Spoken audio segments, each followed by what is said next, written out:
اعوذ باللہ من الشیطان اللعین الرجیم بسم اللہ الرحمن الرحیم الحمد للہ وکفا وسلام علی عبادہ الذین اصطفیٰ. درود بھیجیے محمد علیہ.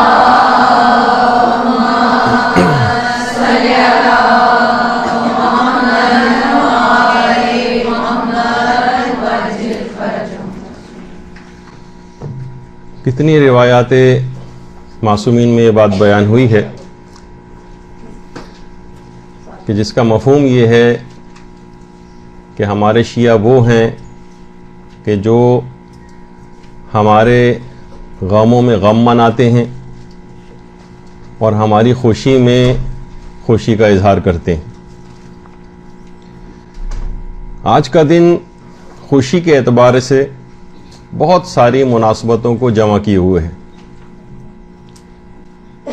اور جہاں یہ خوشی کا دن ہے وہاں کچھ جگہوں سے اس دن کو منانے کے خلاف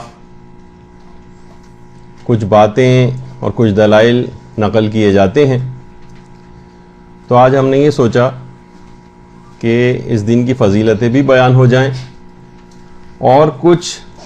اس کے اوپر اعتراضات کے جوابات کے اعتبار سے بھی بات ہو جائے. عید زہرا سلام اللہ علیہ. درود بھیجیے محمد علیہ.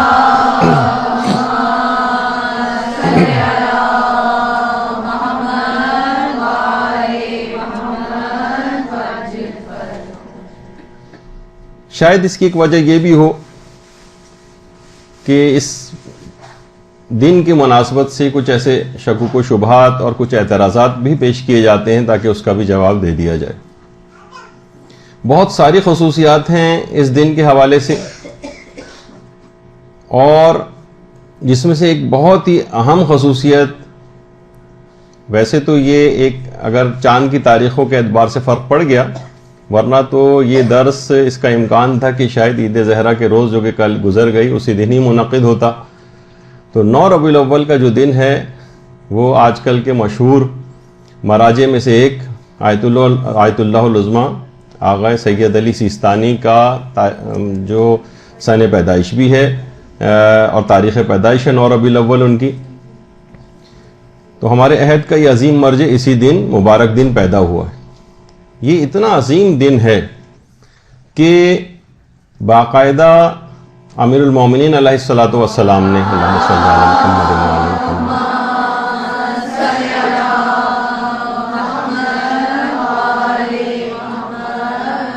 اپنی ایک روایت میں اس دن کے 72 نام وہ بتائیں، اور جو کہ اس دن کی عظمت اور شرف کو بھی ظاہر کرتے ہیں. 72 نام. اس دن کو یوم غدیر ثانی بھی کہا جاتا ہے. غدیر ثانی یعنی دوسری غدیر، یعنی جو ایک انتہائی خوشخبری والا دن ہم سب لوگوں کے لیے عید کا دن ہے. 18 ذی الحجہ جسے عید غدیر کہا جاتا ہے، وہ عید غدیر اول ہے، اور عید غدیر کو یوم تولا بھی کہا جاتا ہے. یوم تولا. اور جو 9 ربیع الاول کا دن ہے، اس میں اپنے آپ کو فتنہ و فساد سے بچاتے ہوئے خوشی منانا اور دشمنان اہل بیت ان سے بیزاری اختیار کرنے کا دن، یعنی 9 ربیع الاول کا دن، اس کو یوم تبرہ بھی کہا جاتا ہے. یعنی 18 ذی الحجہ یوم غدیر اول، اور 9 ربیع الاول کا جو دن ہے وہ یوم غدیر ثانی. اسلام کے کہا جاتا ہے کہ 2 بالوں پر ہے، ایک ہے تولا اور ایک ہے تبرہ. اور یہی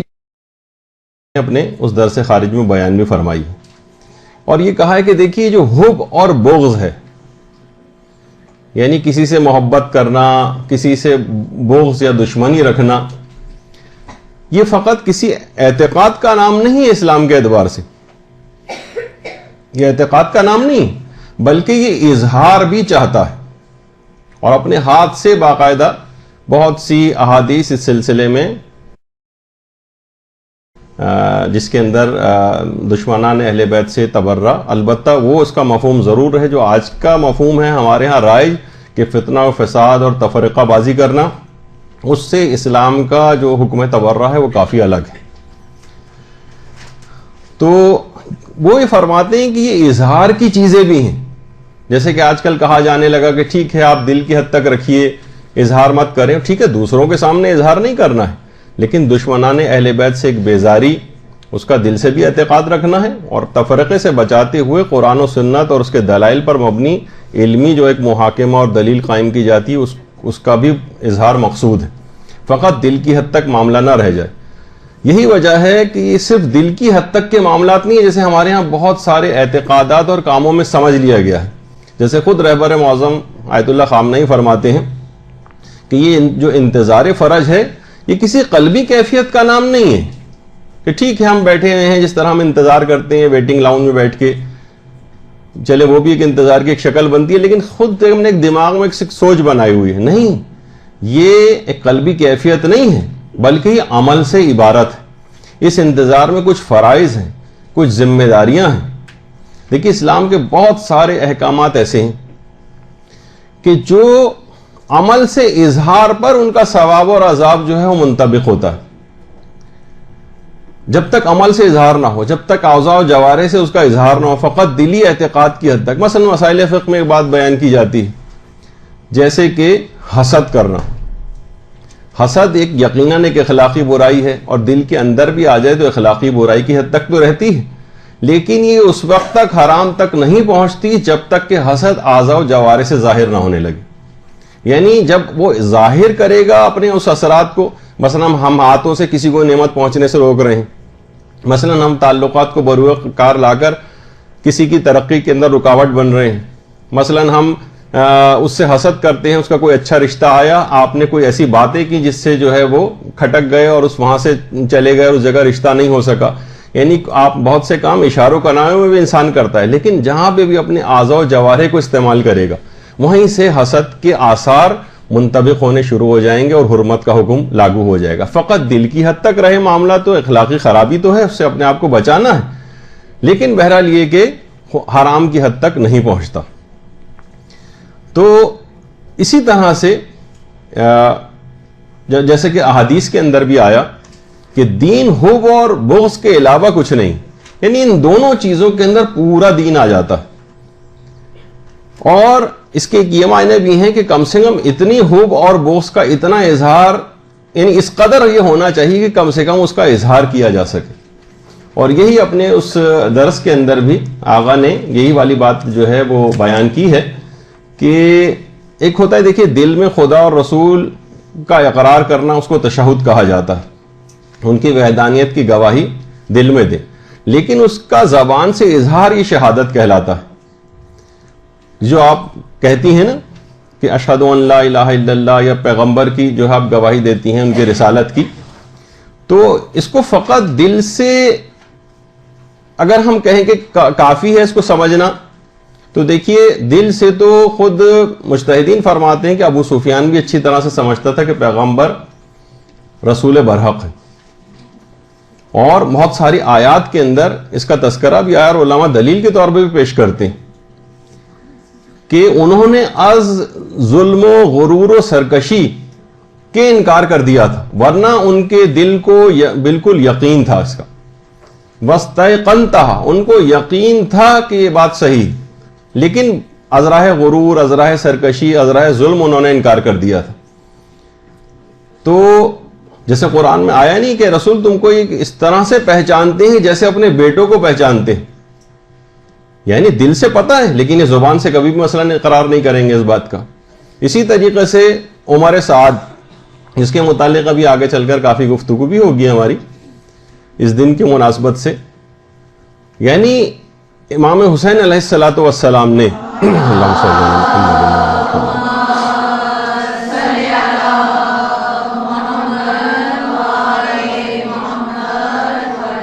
یعنی باقاعدہ 1 to 1 عمر سعد سے گفتگو کی, اور تمام اس کے عذر کے جتنے بھی عذر پیش کیے اس نے کہ میں آپ کا ساتھ کیوں نہیں دے رہا ہوں. کبھی کہہ رہا تھا کہ میری جو ہے وہ دولت چھین لی جائے گی, کبھی وہ کہنے لگا کہ مثلا میرے بال بچوں کو مار دیا جائے گا, لیکن کسی جگہ یہ نہیں کہا کیونکہ آپ حق پر نہیں ہیں اس وجہ سے میں آپ کا ساتھ نہیں دے سکتا. دل سے مانتا تھا کہ یہ حق پر ہے, لیکن ازراہ ظلم و سرکشی وہ اقرار نہیں کر رہا تھا اس بات کا. تو لہٰذا فقط قلبی یقین کافی نہیں ہے، وہ تو اکثر کافروں کو بھی زبان سے اقرار کرنا بھی ضروری ہے۔ اسی طریقے سے ہر قسم کے حب اور بغض کا ایک اظہار بھی اسلام چاہتا ہے، البتہ اس طرح کا اظہار بار بار ہی کہنا پڑ رہا ہے کہ ویسا اظہار نہ ہو کہ جس سے تفرقہ بازی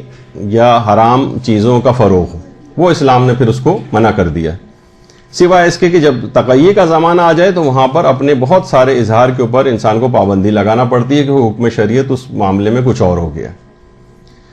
اب ایک سوال یہ ہے کہ 9 ربیع الاول کا دن یہ عید کا دن کیسے ہے، یہ خوشی کا دن کیسے؟ عید معنی یعنی اس لحاظ سے جو خوشی کا دن جس کو کہا جاتا ہے۔ دیکھیے علامہ مجلسی علیہ الرحمہ، پہلے تو ایک بات اور بتا دی جائے کہ اس کی کئی وجوہات ہیں کہ یہ دن کس طرح سے خوشی کا، اور بہت سارے اس ایک آدھ وجوہات کے اندر کچھ تاریخی اختلافات بھی ہیں، لیکن ہم یہ نہیں کہہ سکتے ان تاریخی اختلافات کو ہم اس کو بیس بنائیں اور کہیں کہ نہیں اس دن کو عید کے دن کے طور پر نہیں منانا چاہیے۔ تو پہلی وجہ اس کی ایک شمار یہ کی گئی ہے جس پہ علماء کے 2 گروہ بھی ہو گئے ہیں، کچھ کہتے ہیں کہ ہاں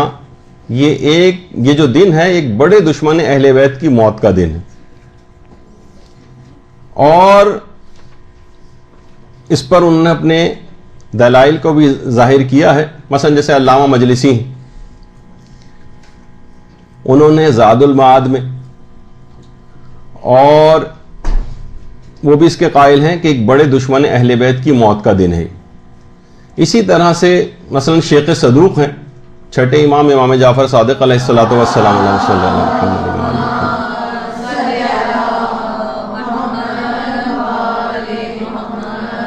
وہ روایت کرتے ہیں کہ ایک بڑا دشمن اہل بیت اسی 9 ربیع الاول کے روز جو ہے وہ قتل ہوا ہے۔ شیخ صدوق بھی اس کے قائل تھے۔ اس کے علاوہ جو سید ابن طاؤس اور ان کے بیٹے رضی الدین ابن طاؤس نے اسی 9 ربیع الاول کے دن اس دشمن اہل بیت کی روایت کو معتبر بھی قرار دیا، اور باقاعدہ انہوں نے زوائد الفوائد میں اس بات کو لکھا ہے کہ اس دن کی تعظیم کی جائے اور اسے اس دن کو روز اظہار خوشی و سرور قرار دیا جائے۔ اور جو سید ابن طاؤس ان کی کتاب ہے اقبال الاعمال، اس میں صفحہ 76 پر انہوں نے لکھا ہے اس بات کا کہ یہ دن ایسے افراد کی نابودی کا دن ہے کہ جنہوں نے خدا اور رسول کو حقیر سمجھا اور ان کی دشمنی پر کمر بستہ ہو گئے۔ تو واضح طور پر انہوں نے اس بات کو لکھا ہے، اور بعض علماء نے یہاں تک لکھا ہے کہ کچھ ایسے افراد کے جو کہ غیر شیعہ ہیں انہوں نے اس دشمن اہل بیت کی جو قتل کی تاریخ ہے اس کو تبدیل کر دیا ہے۔ اسی وجہ سے تاریخ میں اختلافات ایک دم سے ہو گئے اس سلسلے میں کہ آخر کچھ کہتے ہیں فلاں تاریخ ہے، کچھ کہتے ہیں فلاں تاریخ ہے، جن کا میں جان بوجھ کر اس وقت ذکر نہیں کر رہا ہوں ان تاریخوں کا بھی۔ تو اس کو مشتبہ انہوں نے کر دیا تاکہ اس مخصوص دن لوگ خوشی کا دن نہ قرار دے دیں۔ تو ایک وجہ یہ ہے، اور یہی وجہ ہے کہ جو صاحب جواہر شیخ محمد حسن، جن کی بہت مشہور کتاب ہے جواہر الکلام، باقاعدہ وہ بھی اس بات کے قائل ہیں کہ وہ دشمن اہل بیت اسی 9 ربیع الاول کے دن ہی قتل ہوا۔ البتہ کچھ علماء ایسے ہیں کہ جو کہ اس مخصوص دن اس کی موت کے یا اس کے قتل کے قائل نہیں، بلکہ ایک اور تاریخ بتاتے ہیں، لیکن اس سے بھی کوئی فرق نہیں پڑتا ہے کہ اس وجہ سے ان تاریخی اختلافات کی وجہ سے ہم اس دن کو خوشی کا دن نہ قرار دیں، کیونکہ کچھ اور وجوہات بھی ہیں جو زیادہ محکم ہیں کہ جن کی وجہ سے اس دن کو خوشی کا دن قرار دینا چاہیے۔ البتہ ایسا نہیں ہے کہ یہ بات بالکل غلط ہے، بلکہ اتنے بزرگ علماء جن کے ابھی ریفرنسز دیے وہ اس بات کے قائل ہیں۔ البتہ زیادہ رجحان جو موجودہ زمانے میں مجتہدین ہیں وہ ان کا یہ ہے کہ نہیں اس دن نہیں بلکہ کسی اور تاریخ کو وہ قتل ہوا ہے۔ اچھا، اس میں ایک روایت ہے جس کو روایت احمد ابن اسحاق قمی کہا جاتا ہے، جس کی سند پر بھی علماء نے کافی بحث کی ہے، کچھ اس کو معتبر مانتے ہیں، کچھ اس کو غیر معتبر مانتے ہیں۔ اور زاد المعاد میں علامہ مجلسی نے اور جیسے کہ ابھی اس سے پہلے ہم نے جو ہے وہ آپ کی خدمت میں عرض کیا کہ سید ابن طاؤس نے رضی الدین ابن طاؤس زوائد الفوائد میں اس روایت کو لکھا ہے. یعنی یہ جو روایت ہے احمد ابن اسحاق قمی کی. دیکھیے احمد ابن اسحاق قمی یہ حضرت امام علی نقی علیہ السلام اللہم صلی علی محمد و علی محمد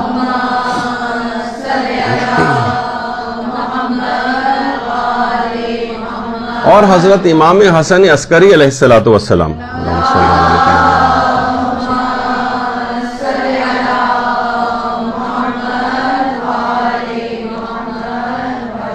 یہ ان دونوں کے خاص اصحاب میں سے تھے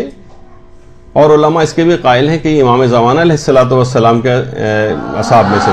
اللہم صلی علی محمد.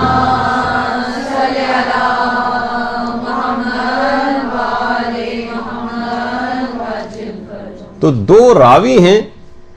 دو راوی محمد اور یحییٰ نام کے. یہ 9 ربیع الاول کے دن احمد ابن اسحاق قمی جو کہ بہت جلیل القدر صحابی تھے، ان دونوں اماموں یا تینوں اماموں کے ان کے گھر گئے تو دروازہ کھٹکھٹایا. عراقی ایک کنیز باہر نکل کر آئی، کہا کہ ہم امام کی خدمت میں حاضر ہونا چاہتے ہیں. کنیز نے کہا ہم احمد ابن اسحاق قمی سے ملنا چاہتے ہیں. کنیز نے کہا آج تو عید کا دن ہے اور وہ اعمال عید میں مصروف ہیں. اچھا یہ دونوں اشخاص محمد اور یحییٰ انہوں نے کہا سبحان اللہ، عید کا دن؟ شیعوں کی تو 4 عیدیں ہیں، عید فطر ہے، عید قربان ہے، عید غدیر ہے اور جمعے کے دن کو بھی عید کا دن کہا گیا ہے، یعنی خوشی منانے کا دن. کنیز نے کہا کہ احمد ابن اسحاق قمی نے امام علی نقی علیہ السلام سے روایت نقل کی. اللہم صلی علی محمد و علی محمد.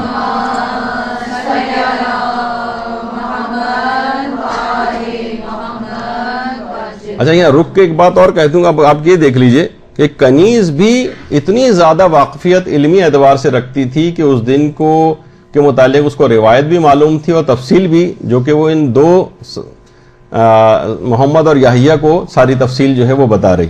تو اس لحاظ سے عورتوں کی کتنی ذمہ داری ہے کہ علمی لحاظ سے ان کو کتنے مضبوط ہونا چاہیے. خاندان اہل بیت کی تو ہم کنیزوں اور غلاموں کو دیکھتے ہیں کہ کیسے فصیح و بلیغ اور 30 سال جو ہے وہ صرف قرآن سے فضا گفتگو کیا کرتی تھیں. اور اس کنیز کا بھی آپ نے حال سن لیا کہ اس کا نام بھی تاریخ کے اندر نہیں ہے، لیکن اس نے کس طرح سے روایت کو لوگوں کے سامنے بیان کیا. اچھا اب کہا کہ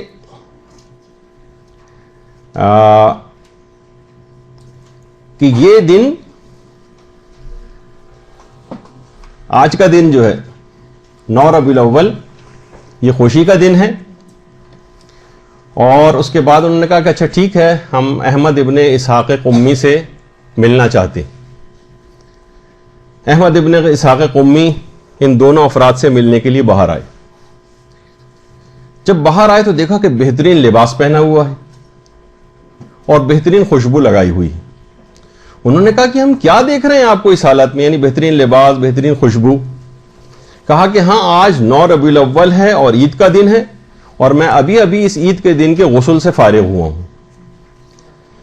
اور اسی دن 9 ربیع الاول کے دن جب میں امام حسن عسکری علیہ السلام کی خدمت میں گیا، صلی اللہ علیہ وسلم،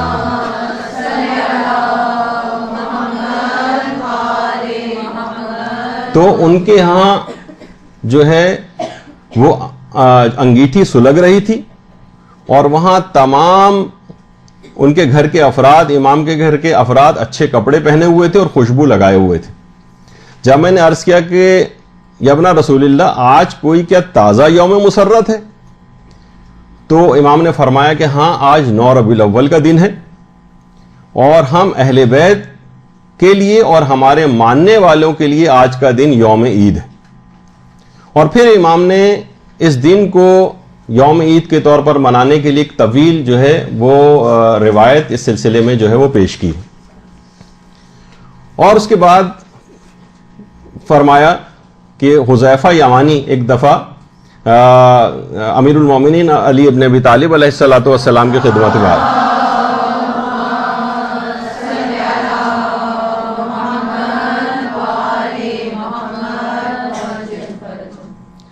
حذیفہ نقل کرتے ہیں کہ امیر المومنین 9 ربیع الاول کے دن پیغمبر کی خدمت میں آئے تو دیکھا کہ پیغمبر اسلام امیر المومنین بھی ہیں، امام حسن بھی ہیں، امام حسین بھی ہیں، ان کی طرف دیکھ کر پیغمبر مسکرائے اور فرمایا کہ آؤ میرے ساتھ بیٹھ کر کھانا کھاؤ، آج کا دن تمہارے لیے برکت اور سعادت کا دن ہے، 9 ربیع الاول کا دن۔ پیغمبر مسکرا رہے تھے اور فرمایا کہ اس روز خدا اپنے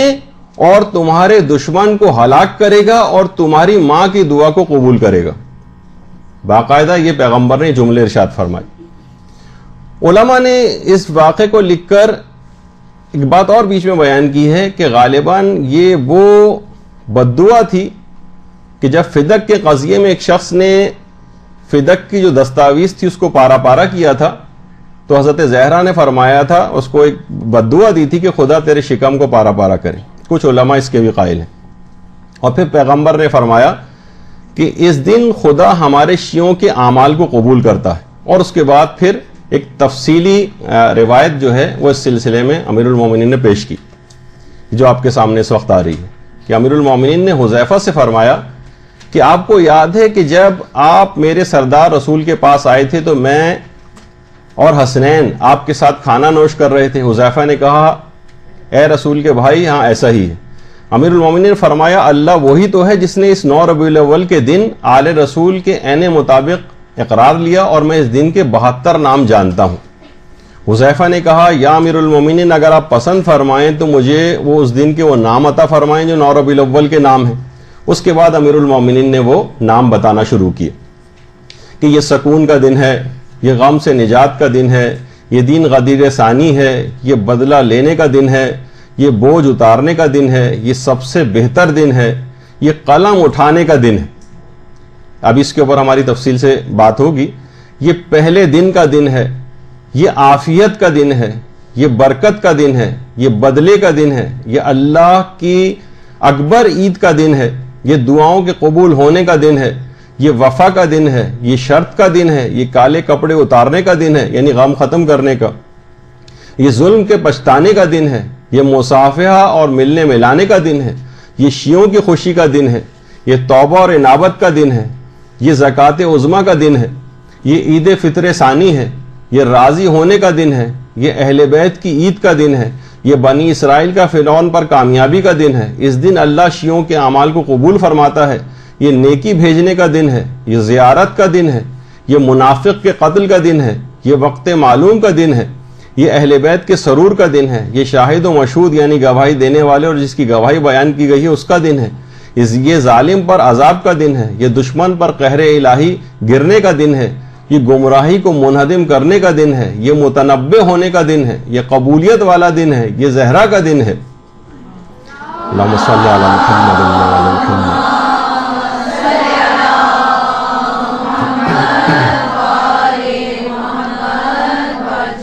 یہ منافق کی حکومت کے خاتمے کا دن ہے، یہ ادائیگی کا دن ہے، یہ مومن کو آرام ملنے کا دن ہے، یہ مباہلے کا دن ہے، یہ مفاخرے کا دن ہے، یہ قبولیت اعمال کا دن ہے، یہ معزز دن کا دن ہے، یہ مظلوم کی کامیابی کا دن ہے، یہ زیارت و محبت کا دن ہے، یہ گناہان کبیرہ سے پرہیز کرنے کا دن ہے، یہ ایک دوسرے کی زیارت کرنے کا دن ہے، یہ نیک عمل کے کشف کا دن ہے، یہ واعظ و نصیحت کرنے کا دن ہے، یہ عبادت کرنے کا دن ہے، اور یہ سر تسلیم خم کرنے کا دن ہے۔ درود بھیجیے محمد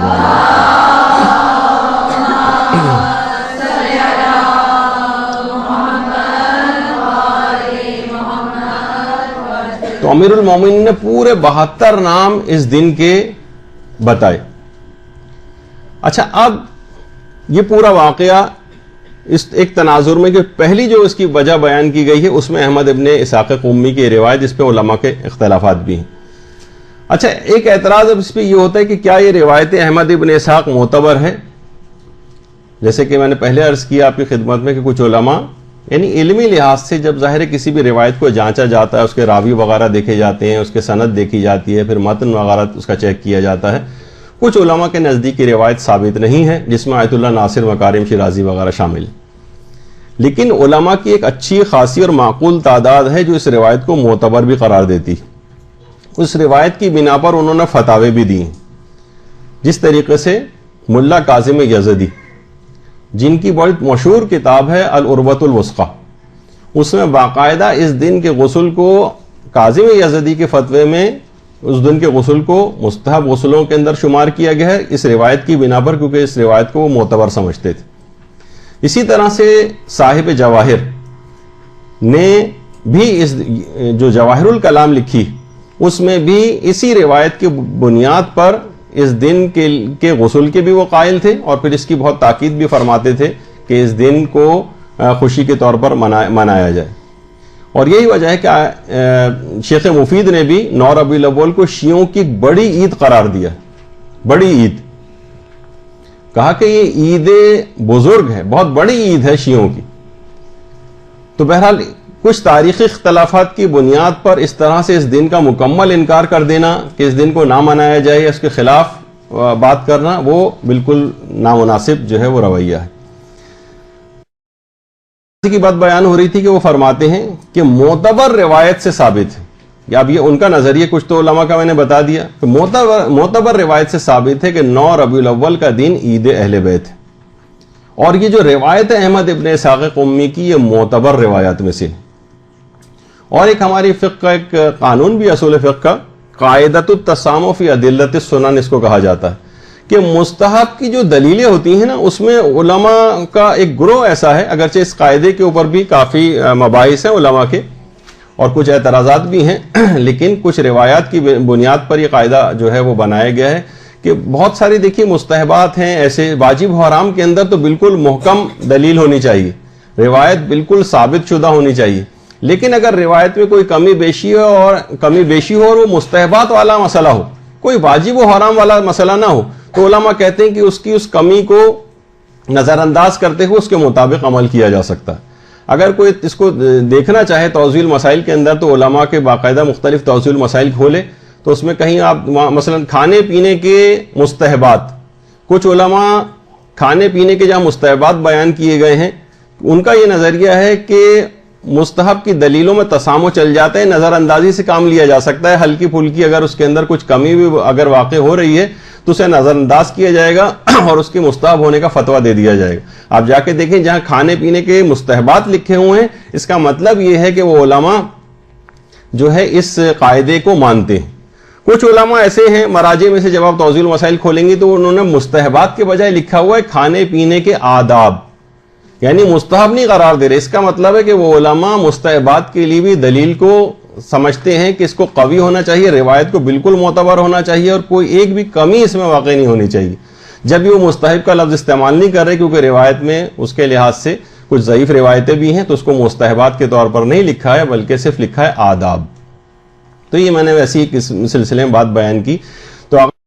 بھی فرماتے ہیں کہ قاعدہ تسامح کے جو یہ قاعدہ ہے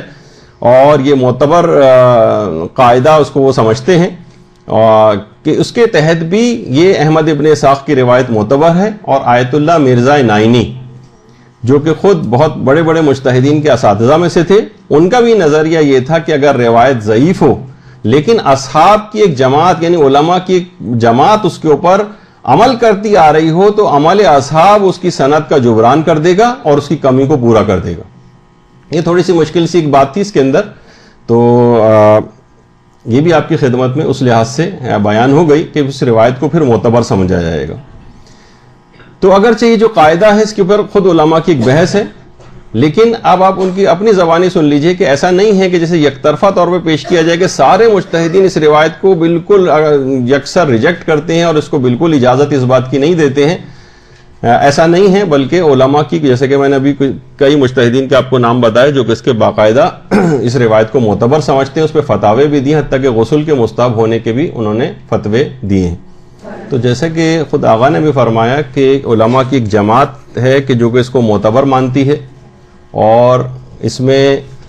واجب و حرام کا تو ظاہر ہے کہ کوئی مسئلہ نہیں ہے کہ جس پہ ہم روایت کے اتنے زیادہ اعتبار کے قائل ہوں، ایک دن خوشی کے طور پر منانے کا ہے، اور اس کے اور بہت سارے مصادیق بھی اس سلسلے میں جمع ہیں۔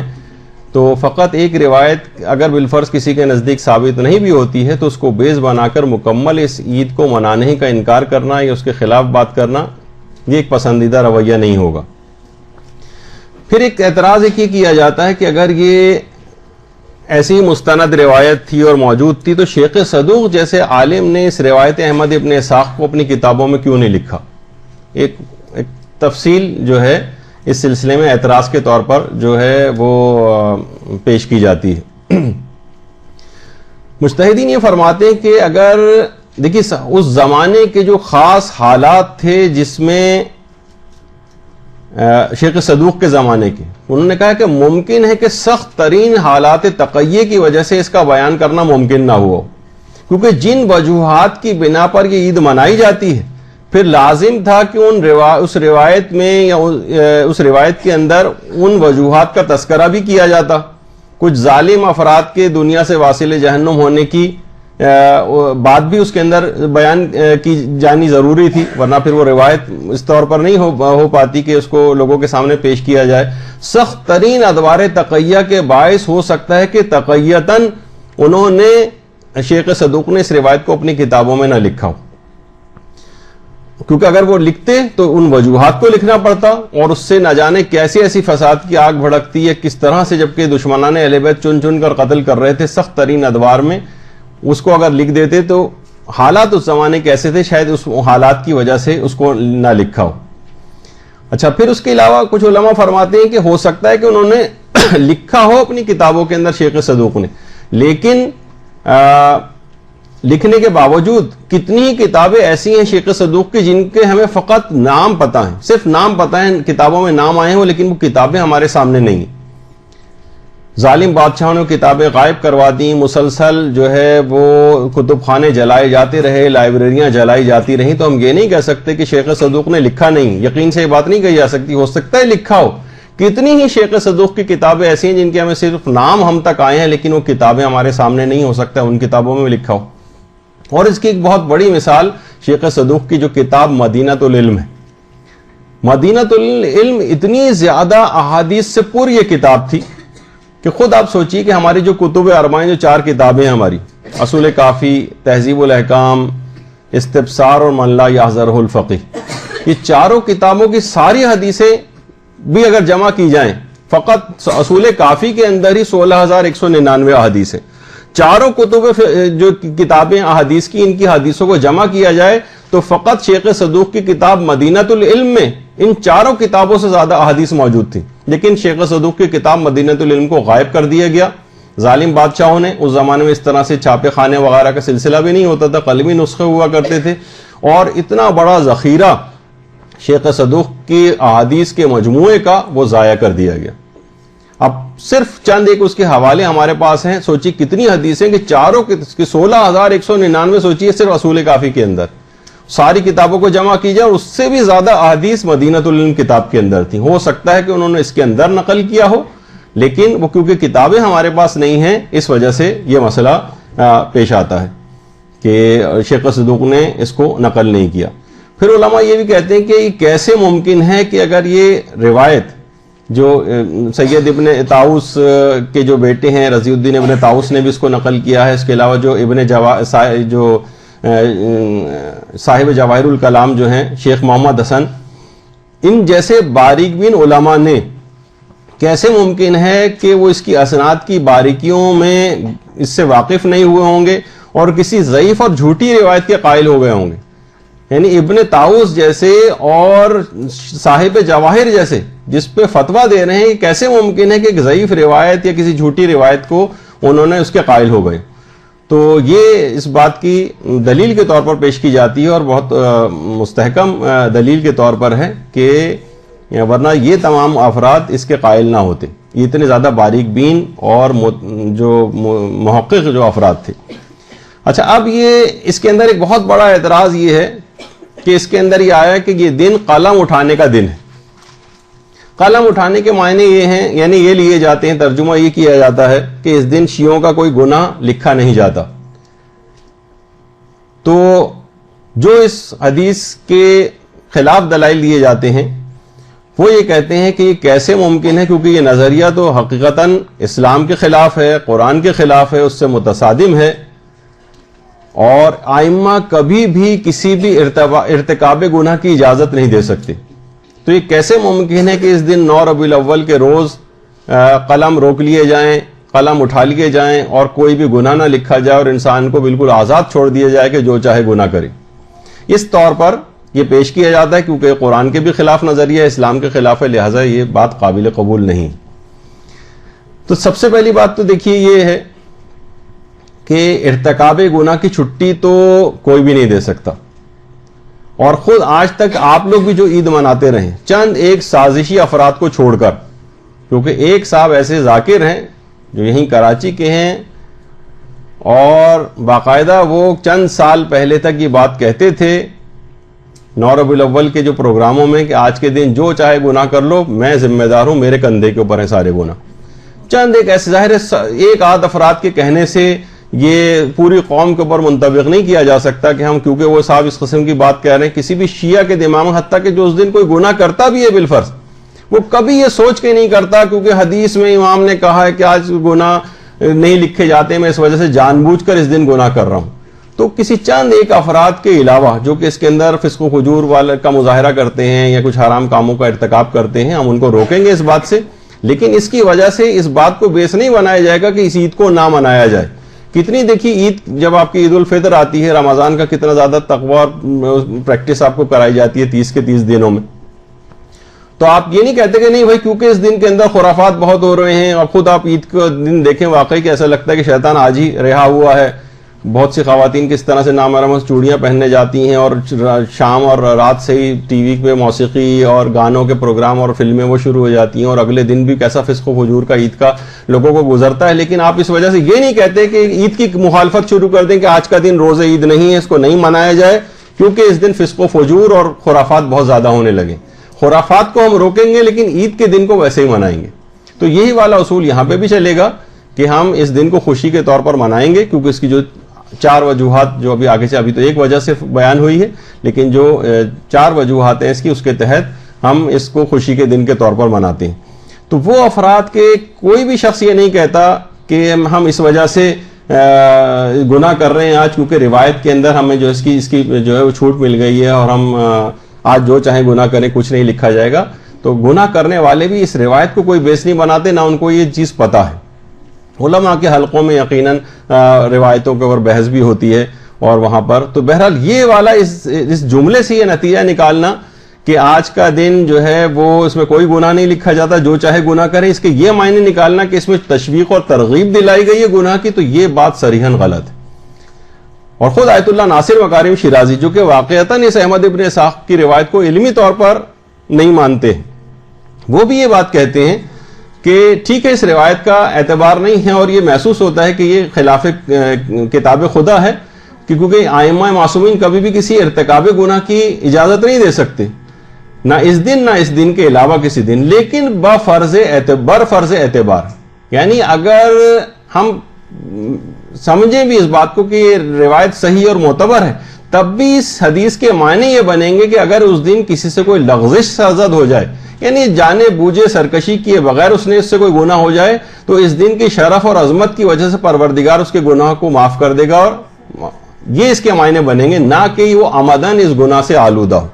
تو یہ تو دیکھیے خود آیت اللہ ناصر مکارم شیرازی نے بھی اس کا امکان ظاہر کیا کہ اگر یہ روایت معتبر بھی ہو تب بھی اس کی یہ معنی ہرگز نہیں کیے جائیں گے کہ اس دن کھلی چھٹی جو ہے وہ لوگوں کو دی جا رہی۔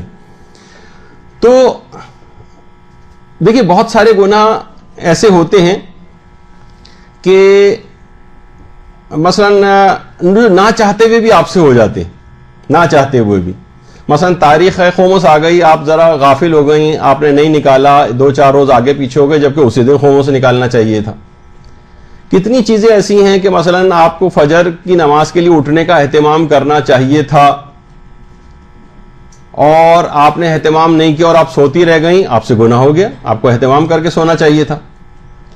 کتنی ایسی چیزیں کہ جہاں آپ کو امر بالمعروف و نہی عن المنکر کرنا چاہیے تھا لیکن آپ مختلف وجوہات سے خاموش رہ جاتی، عذرائے سرکشی، ظلم، اور اس کے طور پر آپ نہیں کر رہی کہ نہیں آپ میں ہر صورت میں پروردگار کے قانون کی مخالفت کروں گی، ایسا نہیں ہوتا، لیکن وہ گناہ پھر بھی آپ سے ہو جاتے ہیں۔ تو وہ اس دن کے عظمت کی وجہ سے پروردگار اگر یہ والی نیت نہ ہو اور سہواً غفلتاً جو ہے آپ سے گناہ ہو جائے، اس دن خدا اس گناہ کو نہیں لکھے گا، نہ کہ عمدن آپ کوئی گناہ کریں، یہ ہرگز بھی اس کے معنی نہیں۔ تو دیکھیے یہ وجہ ہے کہ اصول کافی کے اندر باقاعدہ چھٹے امام جعفر صادق علیہ الصلوۃ والسلام سے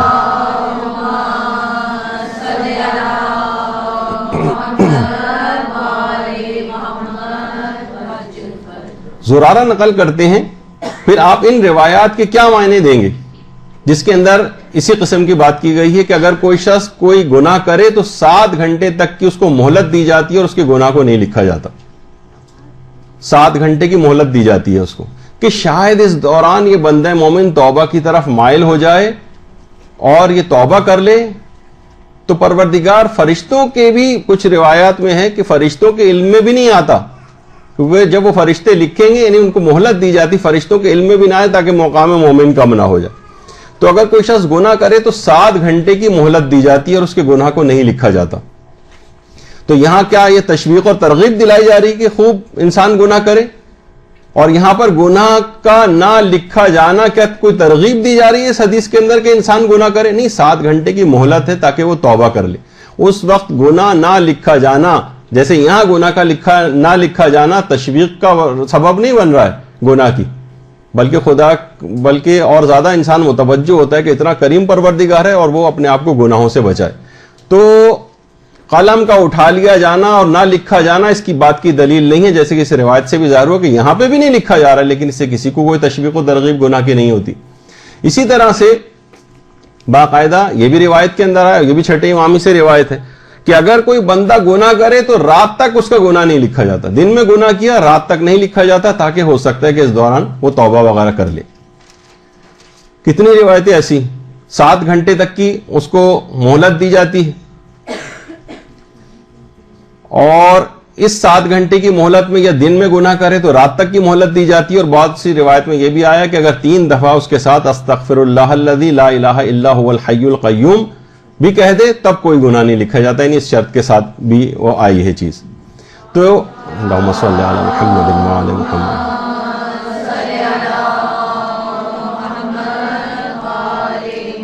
تو علماء فرماتے ہیں کہ ممکن ہے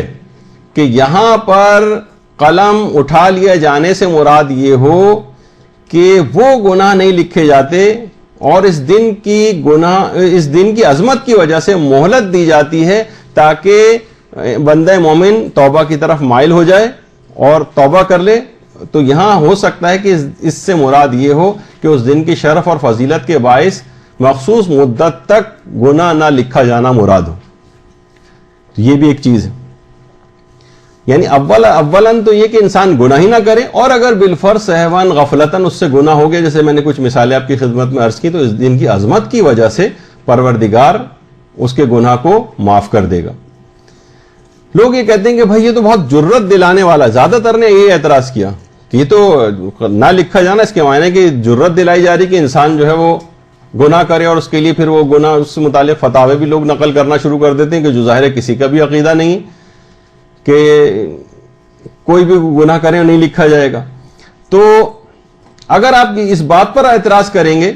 کہ اس سے تشویق و ترغیب ہوتی ہے، تو سب سے بڑھ کر اعتراض تو پھر آپ کو شفاعت کے اوپر کرنا پڑے گا، کیونکہ شفاعت کے اندر یہی تو کہا جاتا ہے کہ گناہگار کو شفاعت ملے گی۔ کتنی نعتوں کے اندر آپ سنتی ہیں کہ جو نیکوکار ہوں گے وہ گناہگاروں کی صفوں میں جا جا کے شامل ہو رہے ہوں گے، کیونکہ شفیع محشر جو ہیں وہاں پر ان گناہگاروں کی شفاعت کر رہے ہوں گے، ان کی طرف متوجہ ہوں گے، تو نیکوکار جو ہیں وہ گناہگاروں کی صف میں جا کر، کتنی نعتوں کے اندر یہ جملہ آتا ہے۔ تو کیا شفاعت کا یہ عقیدہ کہ تم گناہ کرو ہم تمہیں بخشوانے والے ہیں، اگرچہ یہ حدود و قیود اور شرائط کے ساتھ ہوتا ہے، لیکن کیا کبھی بھی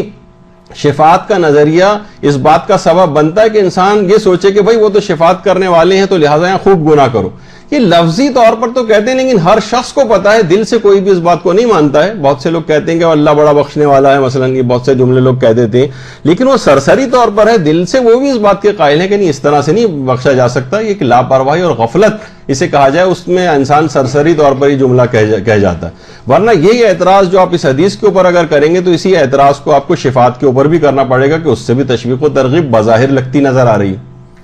سب سے بڑھ کر تو اور جو پروردگار کی رحمت ہے کہ کس طرح سے کہ جب شفاعت بھی ہو جائے گی اس کے بعد بھی کچھ گناہگار ایسے ہوں گے کہ شفاعت بھی ان کے مکمل طور پر عذاب کو برطرف نہ کروا سکے گی، یعنی ساری پاورز انہوں نے استعمال کر لی، اس کے بعد پھر رحمت پروردگار شروع ہوگی۔ شفاعت کے بعد کا ایک بہت بڑا مرحلہ ہے رحمت پروردگار کا میدان قیامت میں، اور اس نے بار بار قرآن کے اندر بھی کہا ہے کہ اس کی رحمت سے مایوس نہیں ہونا چاہیے گناہگاروں کو۔ تو کیا مطلب ہے کہ رحمت خدا سے مایوس نہیں ہونا چاہیے گناہگاروں کو؟ تو کیا کوئی تشویق اور ترغیب دلائی جا رہی؟ اگرچہ کچھ لوگ اس سے دھوکے میں پڑ بھی جاتے ہیں، جبھی چوتھے امام کے غالباً کسی دعا کے اندر بھی ہے کہ تیری رحمت کی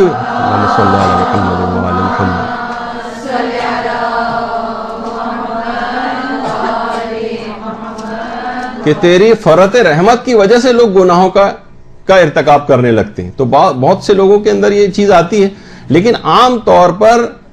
ایسا نہیں ہے کہ لوگ اس وجہ سے کہ رحمت خدا بہت وسیع لہذا خوب گناہ کرو، شفاعت امام کروا دیں گے لہذا خوب گناہ کرو، یہ نہیں لکھا جاتا اور نہ یہ سمجھا جاتا ہے، اور گناہگار بھی گناہ کرتے وقت یہ دل سے اس بات کا بہرحال قائل نہیں ہوتا ہے۔ تو اور آپ نے کبھی بھی آج تک آپ نے دیکھا ہے کہ عید کے دن صدر مملکت کسی بھی جگہ کے وہ خاص طور پر اسلامی ملکوں میں وہ قیدیوں کی سزاؤں کو معافی کا اعلان کرتے ہیں؟ تو کیا کبھی کوئی اس وجہ سے کسی کو تشویق جرم ہوئی ہے کہ بھائی میں ایسا کرتا ہوں کچھ جرم کا ارتکاب کر لیتا ہوں، کیونکہ جب صدر مملکت عید کے دن سزا جو ہے وہ معاف کریں گے تو ہو سکتا ہے اس میں میرا بھی نام ہو؟ تو کبھی اس سے فائدہ اٹھا کر کبھی بھی کوئی شخص کسی جرم کا ارتکاب نہیں کرتا، یا مثلا صدر مملکت کو اختیار ہے کہ وہ پھانسی کی سزا کو معاف کر سکتے ہیں، حتیٰ کہ سپریم کورٹ بھی دے دے اور اس کے بعد صدر مملکت کے پاس جب اپیل جائے گی تو اس کو معاف کرنے کا اختیار ہے، میں اس وجہ سے کسی کو قتل کر دوں۔ کبھی کسی شخص کو اس بات کی تشویق و ترغیب نہیں ہوئی۔ مثلا خود ہمارے شعبہ طب کے اندر نفسیات وغیرہ جو پڑھائی جاتی ہے، سائیکیٹری، اس میں جب باقاعدہ ہسٹری لی جاتی ہے پیشنٹ سے تو اس کی ہسٹری میں ایک پوائنٹ ہوتا ہے کہ آپ کا خودکشی کرنے کو دل چاہتا ہے، تو اکثر لوگ دماغ میں ان کے اعتراض آتا ہے کہ ابھی تک مریض کے دماغ میں اگر نہیں آیا تھا خیال تو ابھی سن کر سوال کے خودکشی کا خیال آنے لگے گا اس کو۔ تو انہوں نے کہا کہ ہم نے اعداد و شمار جمع کی، آج تک اس سوال کے پوچھنے کی وجہ سے آج تک کسی مریض نے کبھی کوئی خودکشی اٹیمپٹ نہیں کی۔ تو مقصد کہنے کا یہ ہے کہ صرف ان پریویلیجز اور وہ جو اختیار ہے یا صدر کو معاف کرنے کا، یا ائمہ کے پاس شفاعت کے ذریعے گناہوں کو معاف کروانے کا، یا رحمت خدا کے ذریعے گناہوں کو معافی کا، اس سے کسی کو تشویق و ترغیب نہیں ہوتی۔ تو پھر یہاں پر گناہ کچھ مدت کے لیے نہ لکھے جانا یا اس دن کی عظمت و شرف کی وجہ سے سہون جو گناہ ہو جاتے ہیں اس کو معاف ہو جانا، یہ کیسے اس بات کا تقاضا مقتضی ہوگا کہ جو ہے اس کو ہم کہہ دیں کہ یہ حدیث جھوٹی ہے اور اس کی یہی معنی اور مفہوم ہے کہ جو ہم بیان کر رہے ہیں، یہ صحیح نظریہ نہیں ہے۔ اس میں علماء نے کتنی ساری آپ کے سامنے حدیثوں کی بھی باتیں آئیں کہ پھر یہی اعتراض ان کے اوپر بھی وارد ہوگا، جو آپ ان کا جواب دیں گے وہ اس کا جواب ہوگا۔ البتہ وہ الگ بات ہے کہ جن کے نزدیک روایت ثابت نہیں ہے تو پھر وہ اس کے جملوں کے اوپر بھی بحث نہیں کریں گے، لیکن اکثر علماء کی ایک اچھی بڑی تعداد جیسے کہ میں نے ذکر کیا وہ اس بات کی قائل ہے، اور وہ کہتی ہے کہ اس کے اندر اس سے مراد یہ نہیں ہے قلم کو اٹھانے سے مراد، بلکہ سہون گناہ اگر ہو جائیں تو وہ اس دن قابل معافی ہوتے ہیں اس دن کے شرف اور فضیلت کی وجہ سے۔ ورنہ پھر اس کو آپ کیا کہیں گے کہ حب علی یاکل الذنوب کما تاکل النار الحطب، علی کی محبت گناہوں کو اس طرح سے کھا جاتی ہے جس طریقے سے آگ سوکھی لکڑی کو کھا جاتی۔ تو اس کا کیا مطلب ہے کہ انسان محب رہے اور اس کے بعد گناہ بھی کرتے رہے، کیونکہ علی کی محبت تو کھاتی چلی جائے گی۔ تو کیا کبھی آپ اس حدیث کو کبھی اس طور پر کبھی کوئی شخص سوچتا ہے؟ تو پھر یہی اعتراض اس حدیث کے اوپر بھی وارد ہوگا کہ اس میں تو تشویق و ترغیب دلائی گئی ہے کہ آپ بس محبت علی دل کے اندر رکھیں۔ اب اس کی تفصیل میں تو کوئی نہیں جاتا کہ حدیث کے اس میں جب محبت ہے تو اس محبت کے تقاضے کیا ہوتے ہیں، اس کی نافرمانی نہیں کی جاتی، محبت کرنے والے سے اس کی سیرت کی پیروی کرنے کی کوشش کی جاتی ہے، اس کی تفصیل میں کون جاتا ہے؟ بظاہر تو یہ لگ رہا ہے کہ محبت علی اگر کسی کے دل میں ہے تو وہ گناہوں کو ختم کر دیتی ہے، تو انسان گناہ کرتا جائے محبت علی ختم کرتی جائے گی، تو اس سے بھی کوئی تشویق و ترغیب نہیں ہوتی کسی کو۔ اگر اس پہ کوئی اعتراض وارد کرنے لگے اسی انداز کا تو پھر اس حدیث کے اوپر بھی اس کو یہی والا اعتراض کرنا پڑے گا۔ اسی طرح سے حاجی کے لیے چھٹے امام فرماتے ہیں کہ حج کرنے والے کے اللہم صلی علی محمد و علی محمد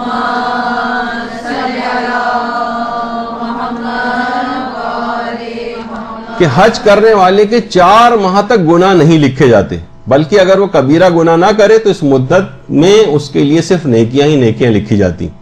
تو نہیں لکھے جاتے سے مراد یہ کہ حاجی اس دوران خود جان بوجھ کر جتنے چاہے گناہ کرتا رہے نہیں لکھے جائیں گے. نہیں، یہ معنی نہیں ہے. حاجی سے بھی واپس آ کر بہت سارے گناہوں کے اندر کچھ گناہ عادتاً ہوتے ہیں، کچھ سہون ہو جاتے ہیں، کچھ غفلت کے اندر ہو جاتے ہیں، کچھ مسئلہ نہ جاننے کی وجہ سے ہو جاتے ہیں، کچھ کم علمی اور لا علمی کی وجہ سے ہو جاتے ہیں. تو اس دوران وہ نہیں لکھے جائیں گے اور اس کو ایک شرف اور فضیلت رہے گی کہ تم سے اگر اس طرح سہون کچھ ہو جائے. لیکن اگر کوئی شخص دماغ میں لیا ہے کیونکہ حاجی کے گناہ نہیں لکھے جاتے لہٰذا ان 4 مہینے میں مجھے کھلی چھوٹ مل گئی ہے اور میں گناہ کرتا جاؤں، تو یہ اس حدیث کے معنی نہیں ہوں گے. ورنہ اگر وہ اس اعتراض آپ اس حدیث کے اوپر کریں گے کہ گناہ نہیں لکھے جاتے اس وجہ سے اس کو نہیں مانا جا سکتا ہے، خلاف قرآن ہے، تو ان تمام حدیثیں جو آپ کے سامنے ابھی پیش ہوں ان سب کا بھی آپ کو انکار کرنا پڑے گا. تو بہرحال یقیناً اس قسم کا کوئی بھی مفہوم نہ تو کسی نے اس طرح سے کوئی لیا ہے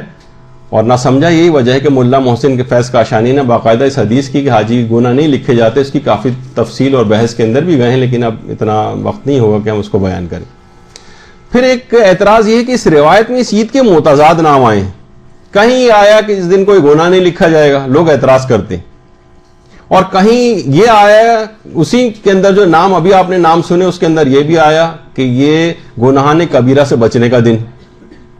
وہ کہنے ایک طرف تو کہہ رہے ہیں گناہ نہیں لکھا جائے گا یعنی گناہ کرو، اور دوسری طرف یہ کہا جا رہا ہے گناہ کبیرہ سے بچنے کا دن ہے. کہیں یہ کہا جا رہا ہے کہ یہ امر بالمعروف اور نہی عن المنکر کرنے کا دن ہے. تو یہ تو تضاد ہے، اور اس کا تضاد ہی اس بات کا ثبوت ہے کہ حدیث صحیح نہیں. یہ ایک اعتراض کیا جاتا ہے اس میں. تو دیکھیے اول تو یہ تضاد نہیں بلکہ یہ تو اس سے ثابت ہوتا ہے کہ وہاں گناہ نہ لکھے جانے سے مراد مہلت کا دیا جانا ہے. ورنہ یہ کیسے ممکن ہے کہ اس دن امر بالمعروف اور نہی عن المنکر کر کے انسان گناہوں کو رکواتا ہے نہ کہ تشویق دلواتا ہے. گناہان کبیرہ سے بچنے کا دن ہے، اس کا مطلب ہے کہ وہاں پر جو گناہ نہ لکھے جانے کی بات ہو رہی تھی کہ وہ جان بوجھ کر کیے جانے والے گناہوں کے متعلق بات نہیں تھی. تو یہ روایات کے ناموں سے یہ اس بات کا ثبوت ملتا ہے کہ یہ ٹکراؤ آپس میں نہیں ہے بلکہ اس کے وہ معنی جو آپ نے سمجھی وہ معنی غلط ہے. ورنہ یہ امر بالمعروف کا دن بھی ہے، نہی عن المنکر کا دن ہے کہ لوگوں کو گناہوں سے روکیے، واعظ و نصیحت اور ارشاد کیجیے ان کو، گناہان کبیرہ سے خود بھی بچیں دوسروں کو بھی بچائیں، اور اگر پھر بھی کچھ ہو جاتے ہیں تو وہ پروردگار عالم اس دن کی فضیلت و شرف کی وجہ سے آپ کو معاف کر دے گا. تو آپ نے دیکھا کہ اس طرح سے اس کو پیش کیا گیا کہ یہ خلاف قرآن ہے جبکہ اس قسم کی بات نہیں. یہ تو ایک وجہ تھی اب تک جو روایت احمد ابن اسحاق جس کے اندر ایک بڑے دشمن اہل بیت کے مارے جانے کے حوالے سے بھی بات تھی، تو اس پہ آپ نے اس کا تھوڑا سا تجزیہ دیکھا. دوسری وجہ ہے عید زہرا منانے کے اعتبار سے، وہ یہ ہے کہ اس دن ملعون عمر ابن سعد ابن زیاد اور 2 ملعون اور ہیں، ایک شمر ہے اور ایک حسین ابن نمیر جو کہ حضرت شہزادہ علی اکبر علیہ الصلوۃ والسلام کا قاتل تھا. شہزادے کے نام پہ درود بھیجیے نا.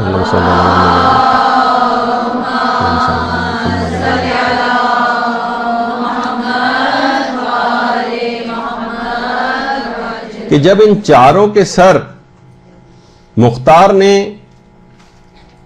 امام سجاد کے پاس بھجوائے تو امام اس پر بہت خوش ہوئے اور خاندان اہل بیت کو سوگ اٹھانے کا بھی حکم دیا. اسی وجہ سے علماء کی ایک بہت بڑی تعداد اس دن کو خوشی کے دن کے طور پر منانے کی تاکید کرتی ہے. تو دیکھیے یہ جو شخص تھا عمر ابن سعد،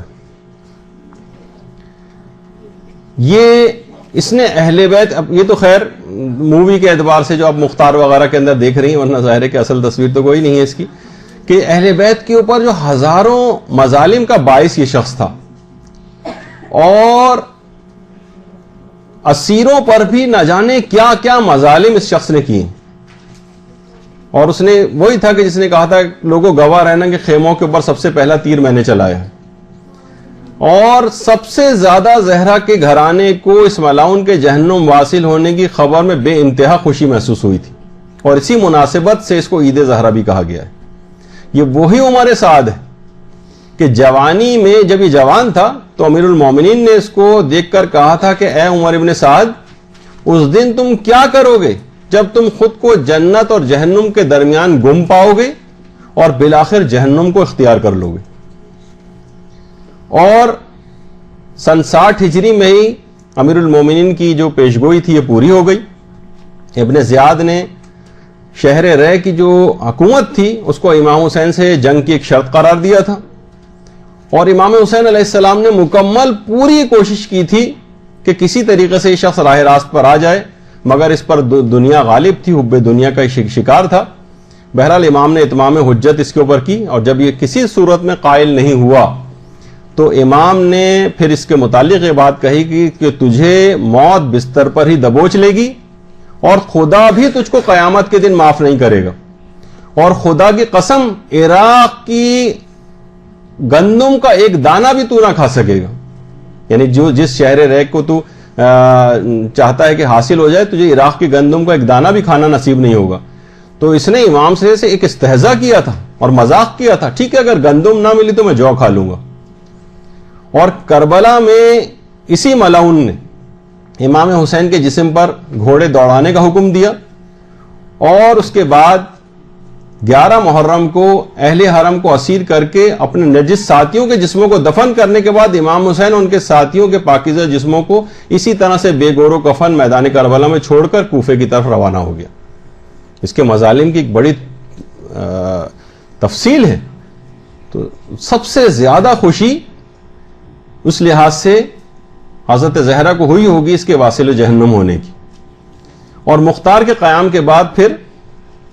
مختار کے غلام کے ہاتھوں یہ اپنے ہی گھر میں واصل جہنم ہو گیا.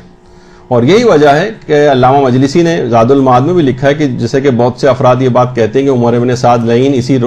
دن واصل جہنم ہوا ہے 9 ربیع الاول کے دن. اگر ایسا ہے تو یہی بہت کافی ہے اس دن کے شرف اور فضیلت کو بڑھانے کے لیے. تو اس لحاظ سے یہ بھی بہت کافی, یعنی وہ پہلی والی بات اگر نہیں بھی ہو تب بھی یہ بات بہت کافی. اور اس کے بعد جیسے کہ ابھی میں نے کہا کہ مختار کے قیام کے بعد یعنی خود مختار کے غلام کے ہاتھوں یہ اپنے گھر میں ہی قتل ہو گیا. اور اس کے بعد حنفیہ نے ابن زیاد, عمر سعد اور حسین ابن نمیر اور یہ شمر وغیرہ کے سر جو ہے وہ ان نجس سروں کو خدمت حضرت امام سجاد علیہ السلام میں بھیجا.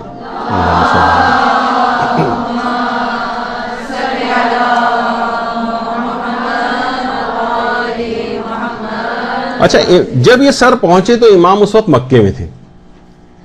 تو 9 ربیع الاول کا دن تھا. جب امام کی ان سروں کے اوپر نگاہ پڑی تو فوراً شکر کے سجدے کے اندر گر گئے اور کہا کہ اے پالنے والے, تیرا شکریہ ادا کرتا ہوں کہ تو نے ہمارے دشمنوں سے انتقام لیا. اور اس کے بعد سجدے سے سر اٹھایا امام نے اور کہا کہ خدا مختار کو جزائے خیر دے کہ اس نے ہمارے دشمنوں کو قتل کیا. باقاعدہ بہار الانوار وغیرہ میں بھی روایت موجود ہے. اچھا, جس وقت یہ پورا واقعہ چل رہا تھا اس وقت چوتھے امام ناشتہ کر رہے تھے. جس وقت یہ سر امام کے سامنے لائیں تو امام نے اس کا بھی شکر ادا کیا کہ پروردگار کا لاکھ لاکھ شکر ہے کہ اس نے میری وہ دعا قبول کی جو میں نے دربار کوفہ میں کی تھی, کہ جب میرے والد کا سر ابن زیاد کے سامنے تشت میں لا کر رکھا گیا تھا تو وہ ملعون ابن زیاد اس وقت ناشتہ کر رہا تھا. تو میں نے پروردگار سے دعا کی تھی کہ پروردگار مجھے اس وقت تک موت نہ دینا جب تک کہ میں اس ملعون ابن زیاد کا کٹا ہوا سر نہ دیکھ لوں. اور امام کی یہ دعا اس کے بعد قبول ہوئی. اس کے بعد روایت میں کہ امام زین العابدین علیہ السلام وہاں سے اٹھے, اپنے گھر کے اندر تشریف لے گئے اور وہاں پر موجود مخدرات عصمت و طہارت جو خواتین تھیں ان سے فرمایا کہ تم لباس غم کو تبدیل کرو, آنکھوں میں سرما لگاؤ, بالوں میں کنگھی کرو. اور اہل حرم نے امام کے حکم کے مطابق عمل کیا. اور کیونکہ امام حسین کی شہادت کے بعد سے لے کر اب تک اہل حرم نے خود پر ہر قسم کی زینتوں کو حرام قرار دیا ہوا تھا, بالکل زینتوں کو ترک کیا ہوا تھا, ذرا سی بھی زینت نہیں کرتے تھے. اور اس دن کی وجہ سے کہ امام نے باقاعدہ اس دن کو خوشی منانے کا اور لباس غم اتارنے کا حکم دیا, تو اسی وجہ سے علماء نے اس دن کو عید زہرا اور ایک خوشی کا دن جو ہے وہ قرار دیا. درود بھیجیے محمد علیہ.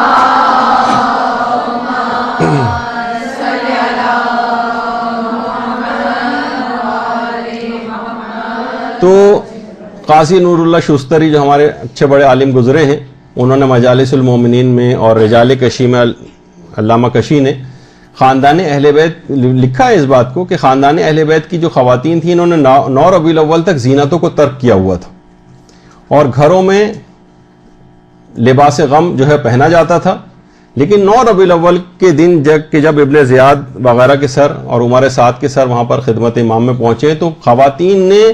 5 سال کے بعد لباس غم اتار کر خوشی منائی. یہ واقعہ کربلا کے 5 سال بعد.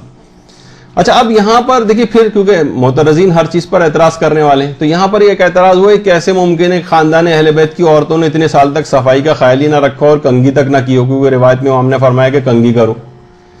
تو اس قسم کی بات جو ہے یہ کیسے ممکن ہے کہ انہوں نے صفائی کا خیال نہیں کیا ہو, یعنی بہت ہی بیہودہ قسم کا ایک اعتراض جو ہے وہ کیا جاتا ہے. اور سر کو صاف کرنا کون سا ایسی خوشی کی علامت تھی جو انہوں نے سر صاف نہیں کیا تھا؟ حالانکہ سر کو صفائی کا اس لحاظ سے ذکر نہیں ہو رہا ہے یہاں پر کہ دیکھیے جو مفہوم ہے زینت کو ترک کیا ہوا تھا. تو زینت تو آپ کو خواتین آپ کو سب کو پتہ ہے کہ زینت ایک پورے پیکیج کا ایک نام ہوتا ہے. اس کے اندر سرما لگانا بھی ہوتا ہے اور کنگھی کرنا بھی ہوتا ہے اور مختلف اچھے کپڑے پہننا بھی ہوتا ہے اور کتنی ہر اس زمانے کے بھی کچھ لوازمات تھے. سر میں تیل لگانا بھی ہوتا ہے. مثلا بہت سے لوگ کہتے نہیں ہیں کہ بھئی فلاں خاتون جو ہے کسی بیوہ خاتون کے متعلق اپنے شوہر کے انتقال کے بعد سے لے کر تو اس نے اب اچھے کپڑے پہننا ہی چھوڑ دی. تو کیا اس کے یہ معنی ہوتے ہیں کہ وہ عورت گندے سندے کپڑے پہن کر گھومتی رہتی ہے یا مثلا بہت ہی گھٹیا قسم کے کپڑے پہننے لگتی ہے؟ مقصد کہنا کا یہ ہوتا ہے کہ اچھے کپڑے پہننے سے مراد جو عام طور پر زرق برق لباس ہوتے ہیں, پارٹی ڈریس ہوتے ہیں, جس طریقے سے تیار ہو کر کسی جگہ جاتے ہیں, وہ اس نے اپنی زینت کو ترک کیا ہوا ہے. مثلا یہ کہ خاندان اہل بیت کی عورتوں نے سیاہ لباس کو اتارا تو آپ کا کیا مقصد ہے کہ انہوں نے ایک دفعہ بھی کسی اور رنگ کا کوئی لباس ہی نہیں پہنا ہوگا؟ یعنی آپ اس میں موجگافیاں نکال سکتے ہیں کہ اس کا مطلب ہے پورے 5 سال تک جتنے بھی کپڑے سلوائے جاتے تھے ان میں ایک بھی کالے رنگ کے علاوہ کوئی دوسرا کپڑا نہیں ہوتا تھا. مقصد کہنے کا یہ ہے کہ زیادہ تر وہ کالے رنگ کا لباس پہنا کرتے تھے غم کی علامت کے طور پر. یہ نہیں کہ مستقل 24 گھنٹے اور جتنے بھی 5 سال تک لباس بھی سلواتے رہے وہ ایک لباس ہی سیاہ رنگ کا ہوتا تھا اور کہیں کوئی روایت آپ کو مل گئی جس میں کوئی اور رنگ کا تذکر آ گیا تو فوراً انکار کرنا شروع کر دے. تو لفظوں سے نکاح نہیں کیا جاتا, یعنی پورا ایک مفہوم اور پیکیج ہے کہ زینت کو ترک کرنا, اس میں کنگھی, تیل, سرما اور اس طرح کی مختلف چیزیں آتی ہیں. اور اس سے یہ نہیں کہ انہوں نے اپنے خدا نہ خواستہ معاذ اللہ نہ سر کو صاف کیا تھا نہ کچھ. یہ باقاعدہ بہت سے علمی حلقوں سے یہ بات ہو جاتی ہے تو بعض اوقات حیرانگی ہوتی ہے کہ کسی بھی روایت کا اس انداز سے تجزیہ و تحلیل کرنا اور لفظی طور پر اس کے اندر واجبات و حرام والی اس کے اندر تو ہم لفظی بحثیں کر سکتے ہیں, لیکن ایک واقعے کے تناظر میں اس کو اس طرح سے بیان کرنا تو وہ ایک مناسب رویہ نہیں. تو مثلا کہتے نہیں گھر میں کہ چلو بھائی جاؤ کپڑے پہن کر آؤ اچھے, تو اس کے معنی یہ نہیں ہوتے کہ مثلا اس نے کپڑے پہنے ہوئے نہیں اس کو کہا جا رہا ہے. یعنی ایک خاص الفاظ استعمال کیے جاتے ہیں جس سے ہر کوئی شخص دماغ میں اس کا مفہوم ہوتا ہے, وہ سمجھتا ہے کہ اس بات کا مقصد کیا ہے. اچھا اب پھر اس کے بعد ایک اعتراض یہ بھی ہوتا ہے کہ اگر ایسی ہی بات ہے جیسے کہ آپ نے کہا کہ چوتھے امام کو بہت خوشی ہوئی تو پھر اس عید کا نام عید زہرا کے بجائے عید امام زین العابدین ہونا چاہیے تھا. یہ ایک اعتراض ہے. یا اس کا نام عید حضرت زینب سلام اللہ علیہ ہونا چاہیے تھا.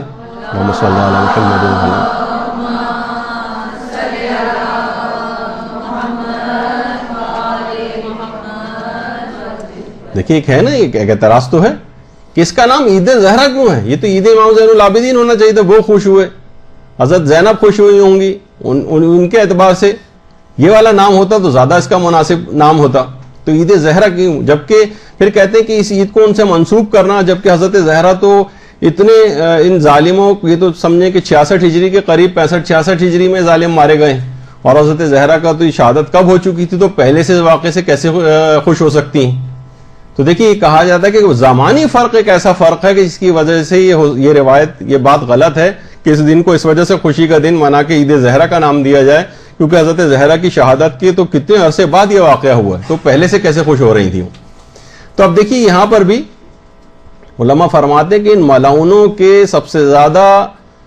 جو مارے جانے کی خوشی, جو سب سے زیادہ خوشی وہ حضرت زہرا کو ہی ہوئی ہوگی اور سب سے زیادہ ان کا دل شاد ہوا ہوگا. اب پھر یہ سوال کہ یہ اتنے قتل سے اتنا پہلے سے کیسے خوش ہوئی؟ تو دیکھیے خوشی اور غم جو ہیں یہ کوئی زمانی فرق معصومین کے لیے اس میں فرق نہیں پڑتا ہے. مثلا واقع کربلا کتنے عرصے بعد ہونا تھا پیغمبر کے, لیکن پیغمبر امام حسین کو جب بھی دیکھتے تھے، اور کتنے واقعات ایسے ہیں کہ پیغمبر رونے لگتے تھے اور غم مناتے تھے. کتنے سینکڑوں سال پہلے انبیاء جو تھے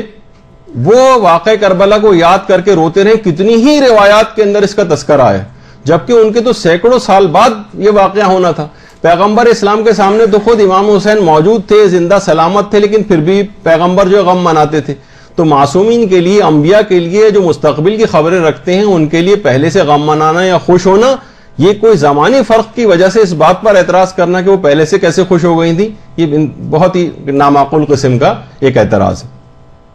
یا وہ جو آپ سنتی ہیں کہ زلیخا کے سامنے جب حضرت یوسف نے کہا تھا کہ اس وقت تمہارا کیا حال ہوگا جب تم آخری پیغمبر کو دیکھو گی، تو زلیخا نے کہا کہ آپ نے نام لیا اور ان کے اچانک سے میرے دل میں ان کی محبت پیدا ہو گئی. یعنی نہ تو زلیخا بھی پیغمبر کے صرف نام سے واقف تھی، نہ ان کی سیرت سے واقف تھی، نہ ان کے کردار سے واقف تھی، تو اچانک سے صرف نام سن کر ہی اتنا پہلے پیغمبر کی پیدائش سے اتنا پہلے ان کے دل میں اس کی محبت پیدا ہو گئی. تو زمانی فرق جو ہیں وہ اس سلسلے میں جو ہے وہ شمار نہیں ہوتے ہیں. اور غم بھی پہلے انبیاء بھی واقع کربلا کے تناظر میں غم مناتے رہے اس واقعے سے بہت پہلے. تو اگر حضرت زہرا نے بھی اس لحاظ سے اس دن کے حوالے سے خوشی منائی، یا یہ کہ اس دن کو یاد کر کے، یا یہ کہ وہ خوش ہوئی ہوں گی اس وجہ سے کہ سب سے زیادہ خوشی ان کو ہوئی ہوگی، کیونکہ خاندان عصمت و طہارت کے اوپر جتنے مظالم اس ظالم نے کیے تھے اس لحاظ سے سب سے زیادہ خوشی جو ہے حضرت زہرا کو ہوئی ہوگی، اس وجہ سے ان سے منسوب کیا گیا اس کو. تو زمانی فرق کوئی معنی نہیں رکھتے. اس پہ علماء نے بہت اچھی ایک اور بھی بات کہی ہے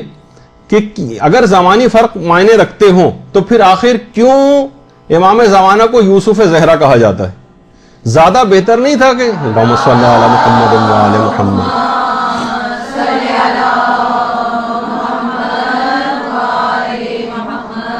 حضرت زہرا کے زمانے میں تو امام زمانہ پیدا ہی نہیں ہوئے تھے. ان کو اصلاً تو یوسف نرجس کہا جانا چاہیے تھا امام زمانہ کو، لیکن انہیں پھر بھی یوسف زہرا کہا جاتا ہے.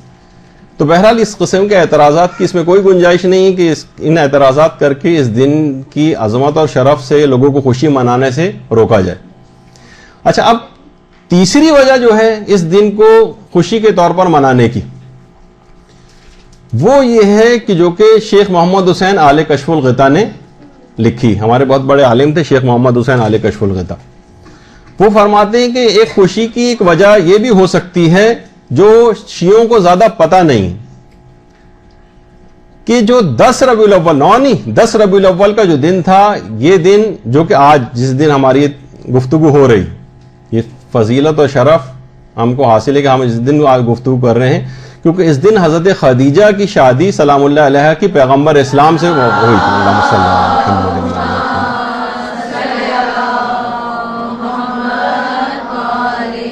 اصلاً وہ آج کا دن، یعنی آج اس لحاظ سے بھی خوشی کا دن ہے، تو 9 کے بجائے 10 کو. لیکن کیونکہ بعض اوقات یہ ہوتا ہے نا کہ بہت ساری خوشیاں، جیسے 12 کی بھی روایت ہے پیغمبر کی پیدائش کی، 17 کی ہمارے ہاں زیادہ معتبر ہے، البتہ ایک قول 12 کا بھی. تو برادران اہل سنت کے ساتھ مل کر ایک ہفتہ وحدت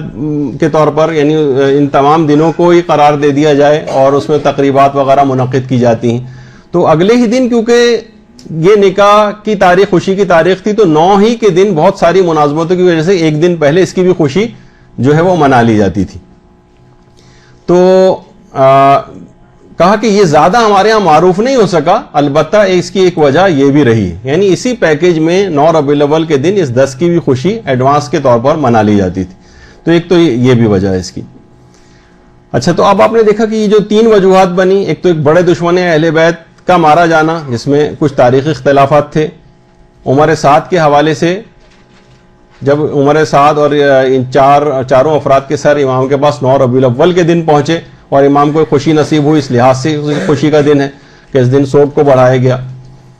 اور تیسری وجہ یہ جو آپ نے سنی کہ پیغمبر کا حضرت خدیجہ سے نکاح، وہ جو کہ 10 ربیع الاول کی تاریخ تھی لیکن اسی میں منا لی جاتی ہے. اور چوتھی اور جو سب سے اہم وجہ ہے وہ یہ ہے کہ امام زمانہ علیہ الصلوۃ والسلام کی امامت کا پہلا دن.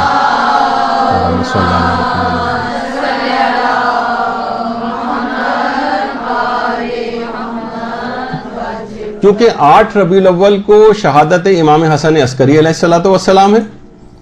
اور اس کے بعد اللہم صلی علی محمد وعلی محمد.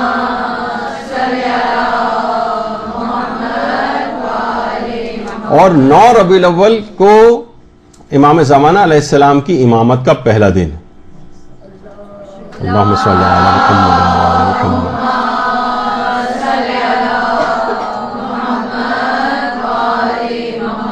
اور بہت سے علماء نے مثلا آیت اللہ مصطفی جو ہیں انہوں نے بھی اپنے ایک درس میں یہ بات بیان کی کہ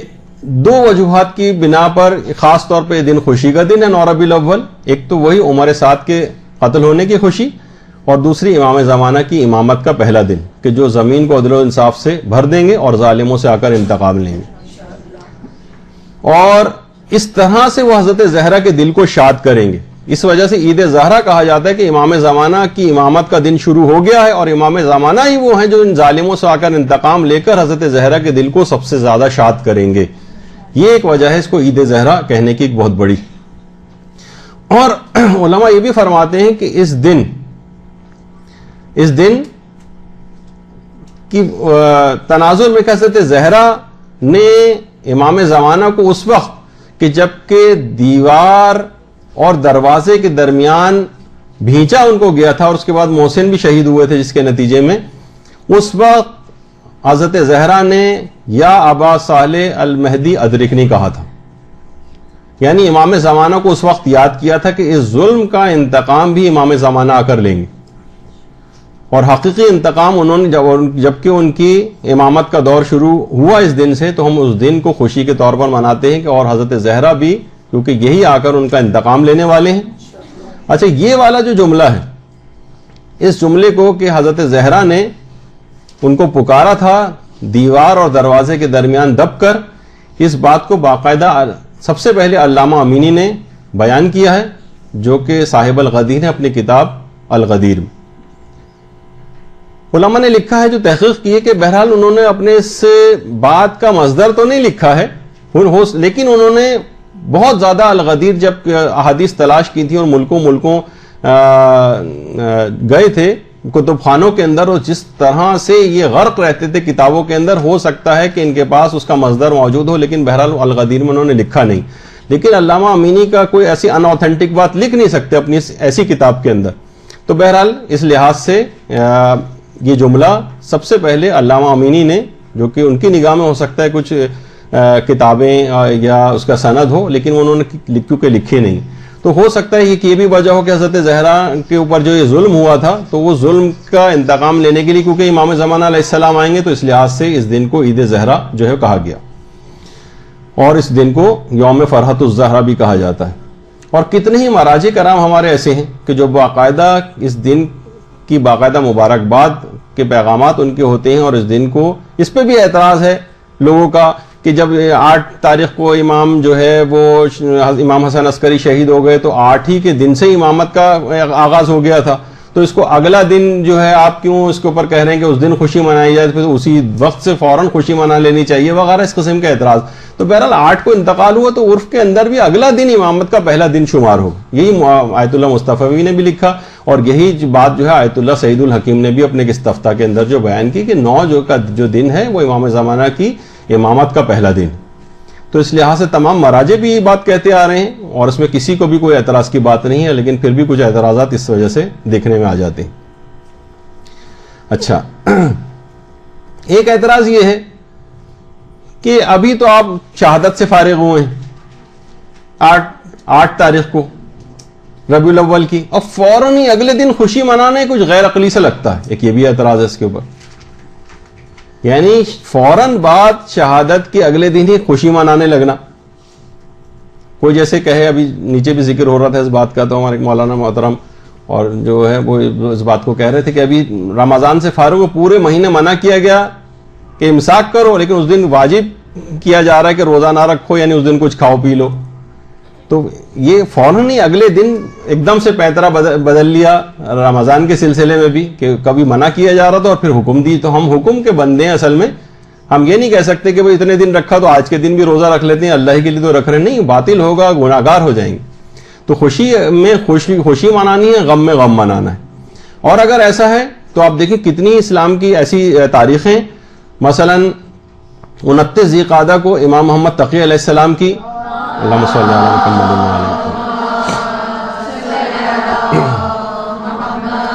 و علی امام محمد تقی کی شہادت کا دن ہے، اور اس کے بعد اگلے ہی دن پہلی ذی الحجہ کو حضرت زہرا اور مولا کی شادی کی خوشی منائی جاتی، یعنی ایک دن پہلے غم ہے، اس کے اگلے دن فوراً ہی اسلامی دنیا میں اور دنیا تشیع کے اندر خوشی کا دن منایا جاتا ہے۔ 9 ذی الحجہ مسلم ابن عقیل کی شہادت کا دن ہے، اس کے بعد اگلے ہی دن عید قربان خوشی کا دن منایا جاتا ہے۔ تو کتنی چیزیں دیکھیے اس قسم کی ہیں۔ اسی طریقے سے صرف ان دنوں کی بات نہیں، اگر آپ اور تاریخ کے اندر دیکھیں تو بہت ساری آپ کو ایسی چیزیں مل سکتی ہیں۔ کچھ علماء مثلا یہ بھی کہتے ہیں کہ جیسے 23 ذی الحجہ ہے، کچھ تاریخوں میں آیا کہ طفلان مسلم کی شہادت کا دن ہے 23 ذی الحجہ، اور اگلے ہی دن جو 24 ذی الحجہ ہے اس دن عید موبائلہ کی خوشی منائی جا رہی ہوتی ہے، اور اسلام کے اندر حکم ہے اس کا خوشی منانے کا۔ تو غم بھی منا رہے ہیں اور اگلے دن خوشی بھی منا رہے ہیں، بلکہ میں تو یہ کہوں کہ ایک ہی دن کے اندر غم اور خوشی کا بھی ہمیں مظاہر دیکھنے میں آتے ہیں۔ مثلا کسی کی شادی ہو رہی ہے، وہ خوش ہو رہا ہے شادی کی وجہ سے، مگر اپنے مرحوم باپ کو یا مرحوم ماں کو یاد کر کے اس دن روتا بھی اور غمگین بھی ہوتا ہے۔ تو لہٰذا ایک ہی دن میں جب اس کے مظہر ہمیں دیکھنے میں آ جاتے ہیں تو ایک دن غم منانے کے بعد اگر اگلا دن خوشی کا آ جائے اس میں ہم خوشی منا لیں تو اس میں کوئی معیوب بات نہیں۔ اور یہی وجہ ہے کہ اس دن کے لیے خاص طور پر 9 ربیع الاول کو خوشی کے دن منانے کے طور پر آیت اللہ صافی گل پائگانی اور دیگر جو مراجع ہیں ان کے آفس سے باقاعدہ پیغام تک جاری ہوتے ہیں، پیغام عید کے طور پر، یعنی باقاعدہ پیغامات لوگوں کے لیے، اس میں واضح نصیحت کی بات بھی ہوتی ہے، مبارکباد بھی دی جاتی ہے۔ اگر یہ دن خوشی کے طور پر منایا جانا جو ہے وہ کوئی حرام ہوتا یا ممنوع ہوتا یا مکروہ ہوتا یا نامناسب ہوتا اس کو منانا، تو مراجع کے آفیسز سے اس قسم کے پیغامات عید جاری نہ ہوتے۔ تو اس میں خوشی ہے کہ امام کی امامت کا کیونکہ پہلا دن۔ ایک اعتراض دیکھیے پھر یہ بھی کیا جاتا ہے کہ اگر یہی بات ہے تو پھر آپ 11 محرم کو کیوں امام زین العابدین کی امامت کی خوشی نہیں مناتے؟ دیکھیے اعتراض تو مختلف چیزیں ہیں نا، اب اس کے اندر بھی یہ والی بات بھی آ گئی۔ پھر آپ کو 11 محرم کو جو ہے وہ چوتھے امام کی امامت کی خوشی کا دن منانا چاہیے۔ تو دیکھیے خود اس کے جوابات مجتہدین نے دیے، جیسے یہ آیت اللہ مصطفی کی بات کر رہا تھا، انہوں نے کہا کہ امام زمانہ کا زمانہ امامت جاری ہے، امام زمانہ امام بقیت اللہ ہیں، اور امام زمانہ کی امامت کہ پہلے روز کو خوشی اور جشن کے طور پر منانا یہ اولیت رکھتا ہے، اور اس میں کوئی غم کے دنوں سے بھی سازگار نہیں ہے۔ ورنہ ہم دیکھیں 11 محرم کو بھی اہل بیت کے اوپر مظالم ختم نہیں ہوئے تھے، بلکہ مسلسل مظالم چل رہے تھے۔ تو اس مسلسل جبکہ مظالم کے دنوں کی یاد ہے اور غموں کی یاد ہے، اس میں خوشی منانا شیعت کی اقدار میں کبھی شامل نہیں رہا ہے۔ 11 محرم کو مظالم کا سلسلہ بھی جاری تھا، تو لیکن اس کے اندر ایسا کوئی مسئلہ نہیں ہے، یعنی اس میں امام نے خود خوشی منانے کا حکم دیا ہے۔ روایت میں امام خود خوش ہوئے ہیں، غم کے کپڑے اتارنے کا حکم دیا، زینت کرنے کا حکم دیا، اور ائمہ کے اپنے اصحاب اس طرح سے عمل کرتے رہے، تو اس وجہ سے ہم خوشی مناتے ہیں۔ اور کیونکہ امام زمانہ کی امامت جاری و ساری جس میں ہم سانس لے رہے ہیں، ان کی امامت کا پہلا دن ہے، تو ان کی امامت کے پہلے دن کو خوشی کے طور پر منانا جبکہ کسی غم کی تاریخوں سے اس کا ٹکراؤ بھی نہیں ہے، تو اس میں یہ اولیت رکھتا ہے۔ اس وجہ سے ہم خاص طور پر امام زمانہ کی امامت کے پہلے دن کو خوشی کے دن کے طور پر مناتے ہیں۔ تو یہ اللہم صلی اللہ علیہ وسلم۔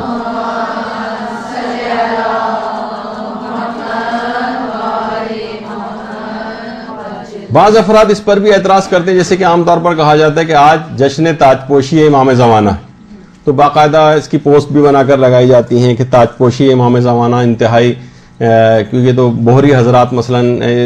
یہ الفاظ استعمال کرتے ہیں، اور ہمارے امام وہ تو اس قسم کی تمام شان و شوکت اور جاہ و حشم جو دنیاوی بادشاہ کے ہوتے ہیں ان سے بہت دور ہے ان کی سیرت، تو لہٰذا جس جملے کو استعمال کرنا بالکل بھی نامناسب ہے کہ تاج کا لفظ جس کے اندر آ جائے، تاج پوشی وغیرہ کا۔ تو سب سے پہلی بات یہ کہ جو ہم اس تاج کی بات ہی نہیں کر رہے جو دنیاوی بادشاہ کچھ دھاتوں کے، سونے اور جواہرات کے تاج وغیرہ پہنتے ہیں، یہ کب کہا ہے ہم نے؟ نہ کسی بھی شخص کے دماغ میں ہوتا ہے کہ اس قسم کا کوئی تاج جیسے خود ہی ایجاد کر کے کہ ہم اس قسم کے کسی تاج پہنائے جانے کے قائل ہیں شیعہ حضرات۔ تو دیکھیے الفاظ کو پکڑ کر اس طرح سے مخالفت جو ہے وہ نہیں کرنی چاہیے، اس سے مراد دنیاوی تاج نہیں۔ دیکھیے سب سے پہلی بات تو یہ عرض کر دی جائے، بہت سارے محاورے نہیں ہوتے، مثلا آپ اخبارات میں پڑھتی رہتی ہیں، باتیں تو اچھی نہیں کہ مثلا لڑکی گھر سے بھاگ گئی اور پورے خاندان کی ناک کٹ گئی، اب آپ کہیں کہ بتائیے ایک ایک آدمی کی ناک چیک کرتے پھر رہے ہیں. بھائی محاورے کے طور پہ بات کی جا رہی ہے ناک کٹنے سے مراد. جناب یہ تو واقعہ ایسا ہو گیا کہ پورے خاندان کی غیرت کا جنازہ نکل گیا مثلا. اب کیا ہے کہ مقصد اس بات کا یہ ہے کہ غیرت کہیں مجسم ہوگا کسی چارپائی وغیرہ پہ پڑی ہوئی تھی اور اس کے بعد اس کا جنازہ کندھوں پہ اٹھا کے لے جایا جا رہا. نہیں, محاورے کے طور پر ہے.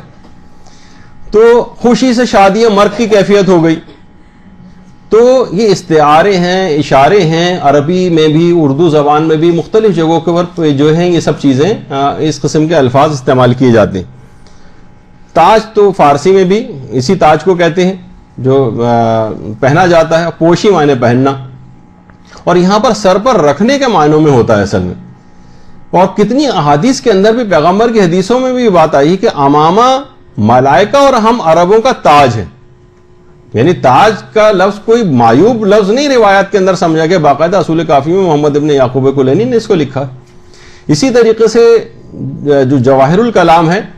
اس میں یہ ہے کہ عید غدیر کے دن رسول نے اپنے ہاتھوں سے مولا علی کے سر پر امامہ باندھا تھا عید غدیر کے دن باقاعدہ. بلکہ روایت کے اندر یوں ہے کہ پیغمبر نے اپنے ہاتھ سے امیر المومنین کے سر پر امامہ باندھا, اس کا شملہ سینے پر چھوڑ دیا اور پچھلے شملے کو 4 انگل کم کر دیا اگلے سے, اور پھر کہا کہ اے علی آگے بڑھو. وہ آگے بڑھے. کہا 2 قدم پیچھے ہٹو, وہ پیچھے ہوئے. پھر فرمایا ملائکہ کے تاج ایسے ہوتے ہیں.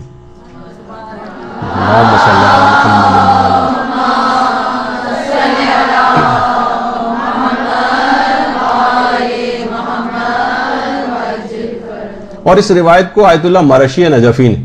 جو احقاق الحق کی جو شرح لکھی ہے کہ روز محشر پیغمبر اسلام کائنات کی بادشاہی کا تاج رکھے ہوئے تشریف لائیں گے اور وہ تاج نور کا ہوگا. تو یہاں پر بھی کوئی معیوب باتوں میں نہیں کہ ہم کہیں کہ بھائی تاج تو پیغمبر کیسے دنیاوی بادشاہوں کی طرح سے تاج, تو دوسرے تاج کی بات ہو رہی, نورانی تاج کی بات ہو رہی. تو وہ تاج نور کا تاج ہوگا. اچھا, اسی طریقے سے اعمالی شیخ مفید میں بھی ہے, اعمالی شیخ توسی میں بھی ہے, اور بلکہ یہ تو اس کے علاوہ بھی جو زیارت امیر المومنین ہے اس میں امیر المومنین کو تاج الاوصیاء کہا گیا اور کہہ کے سلام کیا گیا. اوصیاء کے تاج, تو تاج اگر کوئی بہت ہی نامناسب قسم کا جملہ ہوتا تو زیارت امیر المومنین میں بھی نہیں آنا چاہیے تھا اس کو. اور اعمالی شیخ توسی اور شیخ مفید کی جو روایت ہے اس میں پیغمبر نے فرمایا کہ روز محشر امیر المومنین علی علیہ السلام کے سر اقدس پر جو تاج ہوگا اس کی نور کی ضوء سے اہل محشر کی آنکھیں چندیا جائیں گی, اور پھر علی کو ندا دی جائے گی کہ آپ قسیم جنت و نار ہیں, اپنے محب کو جنت میں لے جائیے اور اپنے دشمن کو جہنم میں ڈال دیجئے. اور اس تاج کے 4 رکن ہوں گے, ہر رکن پہ لکھا ہوگا لا الہ الا اللہ محمد الرسول اللہ علی مفتاح الجنہ. درود بھیجیے محمد.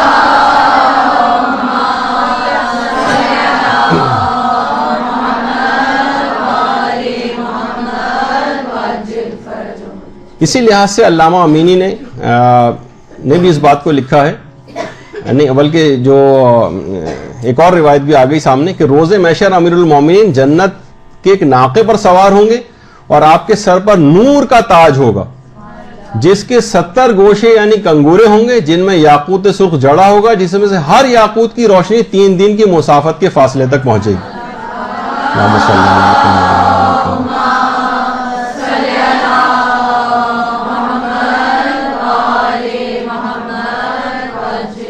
اور علامہ امینی نے بھی باقاعدہ الغدیر کے اندر بلکہ ایک دعا ایک اور بھی سامنے آ گئی کہ دعا عبرات کا بھی ہے کہ پروردگار میں تجھ سے تقرب چاہتا ہوں اس فرد اول کے ذریعے جس کو تو نے تاج جلالت پہنایا ہے. اور علامہ امینی کے حوالے سے جو بات ہو رہی تھی کہ انہوں نے یہ کہا کہ پیغمبر نے جو میدان غدیر میں جو امامہ امیر المومنین کے سر پر بطور تاج یعنی جو پہنایا تھا اس کا نام صحاب تھا. صحاب اس امامے کا نام تھا. تو لہٰذا 9 ربیع الاول کے دن امام زمانہ کی جو تاج پوشی کا دن ہے اس کو تاج پوشی کا دن کہنا ان کی شان کے بالکل مطابق ہے, ورنہ اتنے بڑے بڑے علماء رسول اور ائمہ کے لیے اس قسم کے الفاظ کا انتخاب نہ کرتے جب ان کے لیے مناسب ہے یہ جملہ. اور ظاہر ہے کہ ہم کسی دنیاوی تاج کی بات نہیں کر رہے ہیں, نورانی تاج کی بات ہو رہی ہے اور تاج ولایت کی بات ہو رہی ہے, تاج امامت کی بات ہو رہی ہے. تو اس میں کہنا بالکل بھی نہ صرف یہ کہ غیر موضوع نہیں ہے بلکہ مستحسن ہے، کیونکہ روایات میں بھی اس قسم کے تاج کا تذکرہ آیا ہے. اور جہاں تک یہ کہنا کہ بوری حضرات اس دن کو تاج پوشی کا دن اپنے لیے ان کے لیے قرار دیتے ہیں، تو اگر وہ قرار دیتے ہیں ان کو قرار دینے دیجیے، اس سے ہم اپنی چیزوں سے تو پیچھے نہیں ہٹیں گے نا. مثلا ہم بھی سبیلے لگاتے ہیں، اور جو ہندوؤں کے جو اپنے فیسٹیول ہوتے ہیں، ان کی جو عبادات ہوتی ہیں، اس میں ان کے ہاں بھی سبیلے لگائی جاتی. تو ہم کہیں گے کیونکہ ہندو لگاتے ہیں سبیلے تو ہم اپنے ہاں سے ان سبیلوں کا سلسلہ بند کر دیں. کچھ چیزیں اگر وہ لوگ کر رہے ہیں اور دوسروں کے اندر بھی رائج ہے تو ہمیں اس سے کوئی تعلق نہیں کہ ہم پر بوہریوں کی مشابہت کا جو ہے وہ الزام لگایا جائے. اور کتنے ہی علماء کے دیکھیے فتاوے اس سلسلے میں ہے کہ امام زمانہ کی امامت کا پہلا دن، جیسے کہ ابھی میں نے آیت اللہ سعید الحکیم اور دیگر مراجع اور بھی بہت تھے، لیکن اتنا وقت نہیں کہ ان کو آپ کے سامنے پیش کیا جائے. پھر ایک دماغ میں آتا ہے کہ جب آپ انٹرنیٹ اور چیزیں دیکھیں گے تو اس دن کے خلاف بعض فتاوے اس طرح سے نقل کیے جاتے ہیں جس سے لگتا ہے کہ یہ دن بالکل ان اوتھینٹک ہے، نہیں منانا چاہیے. تاثر یہ نکلتا ہے اس سے. ہو سکتا ہے کہ بہت سے لوگ اس انداز سے نہ بھی بناتے ہوں بلکہ علمی ڈسکشن کے طور پر اس کو کرنا چاہتے ہوں، لیکن بہرحال عمومی تاثر اس سے یہی نکلتا ہے کہ اس طرح سے فتاوے کوٹ کیے جاتے ہیں. اچھا اب دیکھیں ان فتاووں کے اندر اگر سوال دیکھیں کہ دیکھیے اتنے سارے مراجع سے یہ سوال پوچھا گیا، آیت اللہ سید علی خامنئی سے، ناصر مکارم سے، فاضل لنکرانی سے، آیت اللہ عراقی سے، صافی گل پائگانی سے. کیا سوال؟ دیکھیے سوال دیکھیے، بعض لوگ عالم و غیر عالم اس بات کے معتقد ہیں کہ 9 ربیع الاول سے جو کہ عید زہرہ سے منسوب ہے، 11 ربیع الاول تک انسان جو چاہے انجام دے، وہ کام شرعن ناجائز ہو تب بھی گناہ شمار نہیں ہوگا اور فرشتے اسے نہیں لکھیں گے. برائے مہربانی اس کا حکم بیان فرمائی. اب آپ خود بتائیے کہ سارے مراجع کی دنیا کے 1000 مراجع کے پاس بھی بھیج دیں گے تو جواب وہی آئے گا جو نیچے لکھا ہوا ہے کہ شریعت کی حرام کی ہوئی چیزیں ہر جگہ، ہر موقع اور ہر وقت کے لحاظ سے مخصوص نہیں ہے، کیونکہ کسی دن مخصوص دن کی مناسبت سے بھی وہ حلال نہیں ہوں گی، بلکہ ایسے محرمات ہر جگہ اور ہر وقت حرام ہیں. اور جو لوگ بعض ایام میں ان کو حلال کی نسبت دیتے ہیں وہ کورا جھوٹ اور بہتان ہے. اور ہر وہ کام جو بذات خود حرام ہو یا مسلمانوں کے درمیان تفریقے کا باعث ہو، شرعن گناہ اور عذاب کا باعث ہے. یعنی ان کاموں کو کہا گیا ہے اور اس سوچ کو کہا گیا ہے کہ اس دن یہ سوچ کر گناہ کرنا، جس کے متعلق ابھی ہم نے بات بیان کی. اسی طریقے سے آیت اللہ ناصر مکارم شیرازی کا بھی آپ کے سامنے آ رہا ہے، دیگر مراجع کے بھی اسی طرح، آیت اللہ عراقی، صافیہ گل پائگانی، سب نے سوال جو کیا گیا ہے نا اس کے اندر اس کا وہی جواب دیا ہے کہ نہیں، جو حرام ہے اس دن بھی حرام رہے گا، جو حرام ہے اس دن حرام رہے گا. لیکن اس سے تاثر بہرحال یہ نکلتا ہے کہ نہیں، اس دن کو نہیں منانا چاہیے عید کے طور پر، جو بالکل غلط تاثر اس میں اس حرام کاموں کو کرنا وہ منع کیا گیا ہے کہ آپ یہ دن سوچیں گے نہیں آج کے دن جو چاہیں کریں، نہیں، یہ اس بات کو منع کیا گیا اور کہا کہ نہیں یہ بہتان ہے، ایسا کچھ نہیں ہے، جان بوجھ کے ایسا نہیں ہو سکتا. البتہ سہون ہو جائے تو دیگر فتاوے میں کہا ہے کہ وہ اس دن کی فضیلت کی وجہ سے معاف ہو سکتی ہیں چیزیں. اور باقاعدہ مراجع سے جب پوچھا گیا تو انہوں نے بھی اس دن کو عید کے طور پر منانے کو جائز بلکہ پسندیدہ بھی قرار دیا، اور کہ بھلے جائز و مستحسن است. آیت اللہ صادق روحانی نے بھی کہا، ایک صادق شیرازی الگ ہے، آیت اللہ صادق روحانی الگ ہے،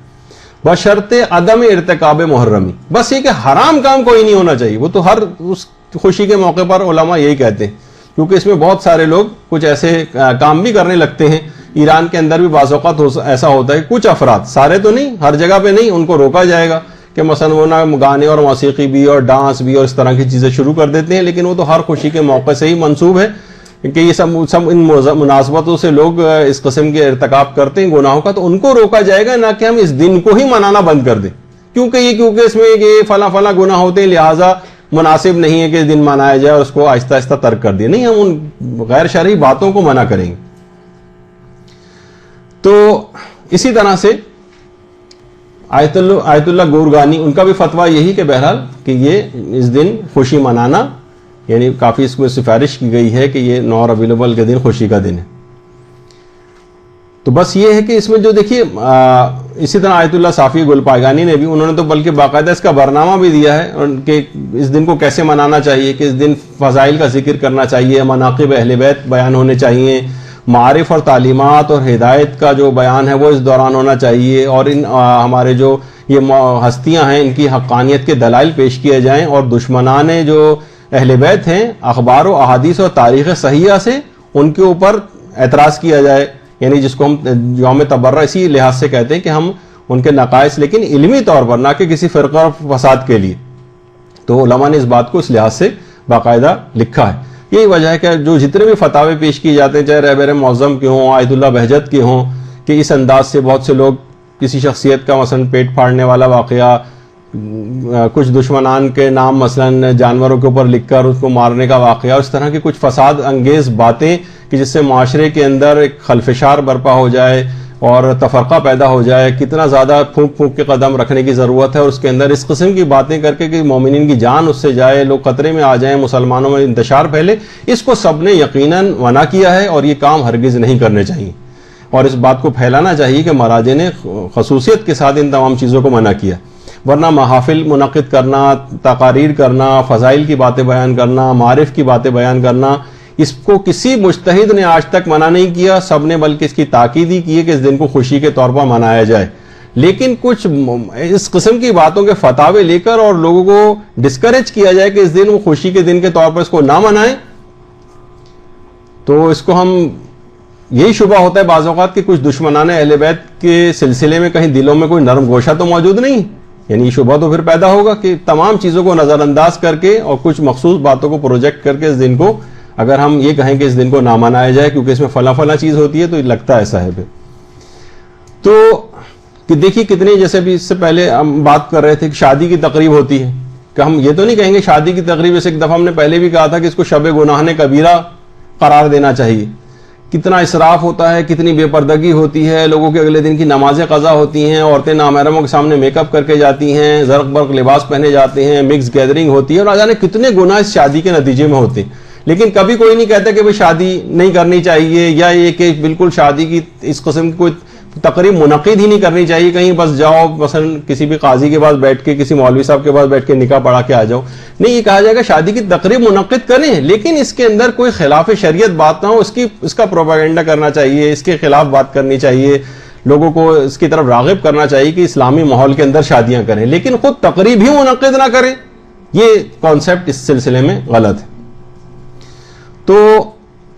جہاں تک تاریخی اختلافات کا تعلق ہے تو دیکھیں کتنی تاریخ کے اندر اختلافات پہلے سے موجود ہیں، لیکن ان اختلافات تاریخ کی بنیاد پر آپ دنوں کو منانا ترک نہیں کرتے، جیسے یہ بھی 12 اور 17 کے اندر ایک اختلاف ہے، اسی طرح سے آئمہ کی اولادوں کی تعداد کتنی تھی اس کے اندر اختلاف ہے، آئمہ کی ازواج میں بعض اوقات اختلاف ہو جاتا ہے، آئمہ کی والدہ یہ نام تھا ان کا کہ وہ نام تھا ان کا، اس میں کتنا اختلاف ہے، لیکن اس کی وجہ سے ہم انکار نہیں کرنے لگتے ان شخصیت کا، بس ایک تاریخی اختلاف کے طور پر کرتے ہیں اور دنوں کو ویسے ہی مناتے ہیں۔ تو یہی وجہ ہے کہ جتنے بھی ہمارے علماء ہیں جیسے صاحب جواہر ہیں، انہوں نے بھی باقاعدہ اس روایت کی بنیاد پر جو احمد ابن اسحاق کی تھی اس کو شرف اور فضیلت اور برکت اور خوشی کا دن جو ہے وہ قرار دیا، شیخ مفید نے اس کو یوم عید کبیر جو ہے وہ کہا، اس کے علاوہ ابن طاؤس نے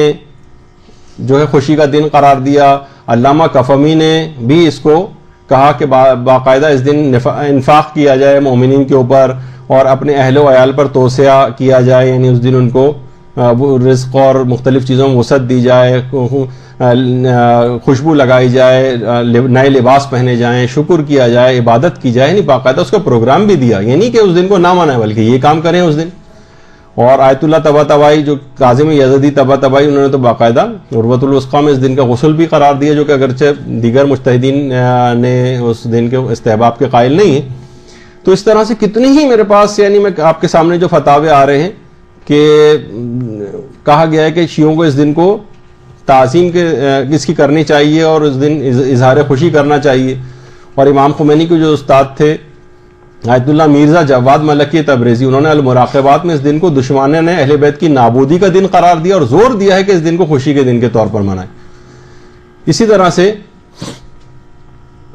آیت اللہ کاظم یزدی، ان کا تو ابھی حوالہ آ گیا اس سے پہلے، اس کے علاوہ علامہ کفمی نے بھی 9 ربیع الاول کے دن خوشی کے دن کے طور پر منانے کو کہا ہے۔ تو بہرحال، اور اس دن خاص طور پر جیسے کہ ابھی بات بیان ہو رہی تھی کہ امام خمینی نے جو خاص طور پہ بات کہی ہے کہ کوئی بھی ایسا کام آپ کو ہرگز نہیں کرنا ہے، یعنی اتحاد کا مظاہرہ کرنا ہے، متحد ہونا ہے تاکہ آپ محفوظ رہیں۔ امام خمینی کہتے تھے کہ اس بات کا دھیان رہے کہ تفرقہ انگیز باتیں کرنا گناہ کبیرہ ہے اور بہت مشکل ہے کہ خدا اس کو بخشے، کیونکہ تفرقہ دیکھیے ہمیشہ یہ ہوتا ہے کہ الفتنہ تو اشد من القتل، تفرقے سے ہمیشہ فتنہ پیدا ہوتا ہے، فتنے کو قتل سے بھی بدتر سمجھا گیا ہے۔ تو چاہے ہمارے دشمن اس طرح کی باتیں کریں یا ہمارے دوست، اور چاہے ایسی باتیں تقدس اور شرافت کے دعوے داروں کے منہ سے نکلیں یا ان لوگوں کو جو اس قسم کے دعوے نہیں کرتے، خدا اس کو یعنی ہرگز نہیں بخشے گا جو اس انداز کے تفرقے کی باتیں کرے گا، معاشرے میں انتشار پھیلائے گا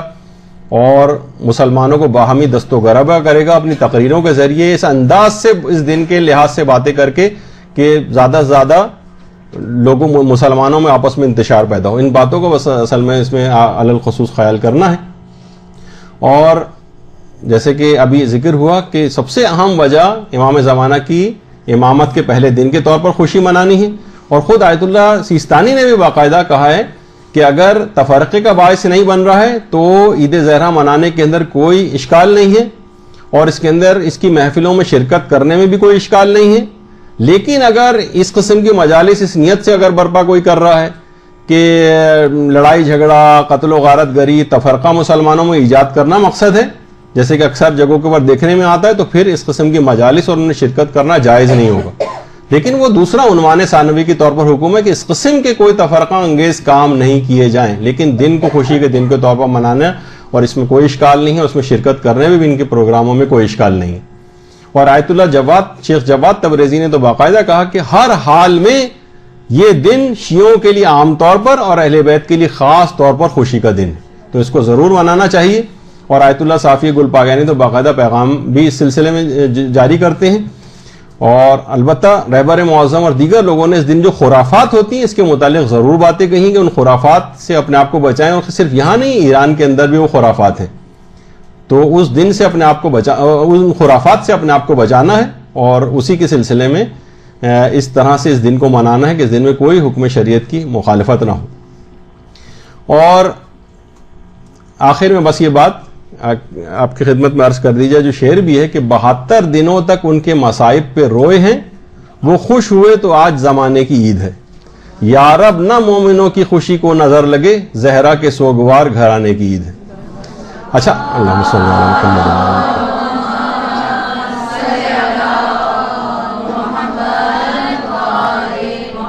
اچھا، اب اس دن کے تقاضے کیا ہیں؟ اس پر ہمارے استاد محترم مولانا صادق حسن صاحب قبلہ کا ایک آپ کلپ ملاحظہ کر لیں. دیکھیں اس دن آپ کو تقاضا کیا ہے اس دن کا، یہ خاص طور پر جو پیغام ہے وہ میں نے خود بیان نہیں کیا کہ مولانا محترم کی آواز سے آپ سنیں گے تو زیادہ بہتر. 9 ربیع الاول کا دن آئے، اور اب جو امام 2 مہینے اور 8 دن، بلکہ اگر حج کی تاریخوں سے کیلکولیٹ کریں تو 3 مہینے جس گھر میں رہے تو روزانہ نماز فجر حرم میں پڑھ کے امام وہاں آتے ہیں، گھر کا دروازہ کھول دیا جاتا ہے، جتنے آنے والے آنا چاہیں آ کے امام کے بعد بیٹھے، پھر باقاعدہ ناشتے کا انتظام ہوتا ہے، دسترخوان بچھایا جاتا اور لوگوں کو ناشتہ دیا جاتا. اور چونکہ میزبان کی بھی ذمہ داری ہے کہ نہ صرف یہ کہ مہمانوں کے ساتھ بیٹھے بلکہ آغاز وہی کرے، تو خود امام بھی تشریف فرما. 9 ربیع الاول 67 ہجرت کہ اچانک ایک آدمی بھرے ہوئے مہمانوں کے اس کمرے میں داخل ہوا، دسترخوان بچھا ہوا، ناشتہ شروع ہو چکا، اس کے ایک ہاتھ میں خط ہے، دوسرے ہاتھ میں تھیلی. آگے بڑھ کے چوتھے امام کے قریب گئے، فرزند رسول میں مختار کا قاصد، یہ خط بھی مختار نے بھجوایا، یہ تھیلی بھی مختار نے بھجوائی. خط کھول کے پڑھا گیا، لکھا تھا کہ اما بعد، اے میرے آقا اور مولا، جتنا میرے بس میں تھا میں نے آپ کے خاندان کے ظالموں سے انتقام لیا، اور یہ 5 کٹے ہوئے سر آپ کی خدمت میں بھجوا رہا ہوں. وہ تھیلی کھولی، ابن زیاد کا سر، عمر سعد کا سر، شمر کا سر، ابن نمیر کا سر، خولی یا ہرملہ کا سر. یہ دیکھتے ہی امام شکر کے سجدے میں گرے، مگر اس کثرت سے امام شکر کے سجدے کرتے تھے کہ لقب سجاد، مگر اس دفعہ شکر کے سجدے میں ایک عجیب جملہ کا، شکرن للہ، شکر اس خدا کا جس نے میری دعا کو اس انداز سے پورا کیا. جب امام اٹھے سجدے سے، سارے مجمع نے کہا مولا یہ کون سی دعا کا حوالہ دیا؟ کہا جب میرے بابا کا کٹا سر ابن زیاد کے پاس پہنچا تھا، وہ ملعون ناشتے میں لگا تھا. ارے حقارت و ذلت کے انداز میں اس نے کہا رکھ دو ان سروں کو ایک طرف، پہلے مجھے ناشتہ کرنے دو. اس وقت میں نے خدا سے دعا مانگی تھی، پروردگار اس ظالم کا کٹا ہوا سر بھی میرے پاس اس وقت آئے کہ جب میں ناشتہ کر رہا ہوں. اور اس انداز سے خدا نے میری دعا قبول کی. امام اٹھے، کہا تم لوگ یہ سر بھی دیکھو، ناشتہ بھی کرو. یہ کہہ کے امام اٹھے، اہل حرم کے پاس گئے، کربلا سے لے کے آج تک سیدانیوں نے نئے کپڑے نہیں پہنے، نئے کپڑے کا حکم دیا، بالوں میں تیل نہیں ڈالا، تیل کا حکم دیا، کنگھی نہیں کی، کنگھی کا حکم دیا، چولہا روشن نہیں ہوا تھا، حکم دیا کہ آج اچھے اچھے اور لذیذ کھانے پکائے جائیں، جیسے عید ہے اس طرح سے اس کو مناؤ۔ 9 ربیع الاول باہر آئے، اب باہر آ کے امام وہ سر دیکھتے جا رہے ہیں، شکرن للہ شکرن للہ شکرن للہ کہتے جا رہے ہیں۔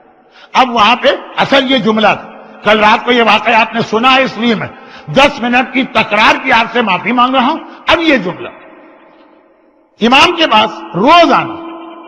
روزانہ امام کے پاس ناشتے کے اختتام پہ ایک سویٹ ڈش یا ایک ڈیزرٹ لا کے رکھی جاتی تھی امام کی طرف، اور وہ اتنی ٹیسٹی اور مزیدار ہوتی تھی، کس طرح وہ بنائی جاتی ہے اس کا نسخہ یا ریسیپی کسی کو نہیں پتا۔ عورتیں ہوتی تو پوچھ لیتی نا کہ بھائی وہ اس کی ریسیپی کیا، ذرا جلدی سے زبیدہ آپا بتا دیجیے، ہم کو لکھنا ہے یہ پتہ نہیں کون سی آپا ہے، مجھے تو لوگوں نے بتایا، ہوں گی کوئی آپا۔ تو خلاصہ یہ ہے کہ اب وہاں چونکہ عورتوں کا انوالومنٹ نہیں ہے، مردوں، وہ اتنی لذیذ کہ بہت سارے لوگ جو امام کو امام بھی نہیں مانتے، وہ ناطق ہے، خالی وہ سویٹ ڈش کھانے کے لیے آتے، خالی اس کے لیے۔ جو ہمارے یہاں تبرک کا بھی ایک کنسپٹ ہے کہ اس بہانے لوگوں کو لا کے بٹھاؤ، پیغام امام پہنچاؤ، ہے ایک تصور، لیکن اس کی تفصیل میں نہیں جا رہا۔ تو خیر،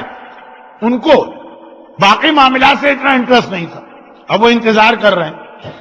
کہ بھائی اب آتی ہے وہ ڈیزرٹ، اب آتی ہے وہ سویٹ ڈش جس کے لیے ہم اپنے سارے کام چھوڑ کے یہاں آ کے بیٹھتے ہیں۔ آدھا گھنٹہ گزر گیا، امام وہ کٹے ہوئے سر دیکھ رہے ہیں، خوش ہو رہے ہیں۔ کسی نے کہا کہ فرزند رسول بہت دیر ہو گئی ہے، ناشتہ ختم ہوئے، گیپ سا آ گیا، وہ سویٹ اب تک نہیں آئی۔ یہ جملہ امام کا میں بتا رہا ہوں۔ امام نے کہا کہ ان ملعونوں کے کٹے ہوئے سر کو دیکھنے سے مومن کے دل میں جو مٹھاس پیدا ہوتی ہے، کیا اس کے بعد بھی کسی مٹھاس کی ضرورت ہے؟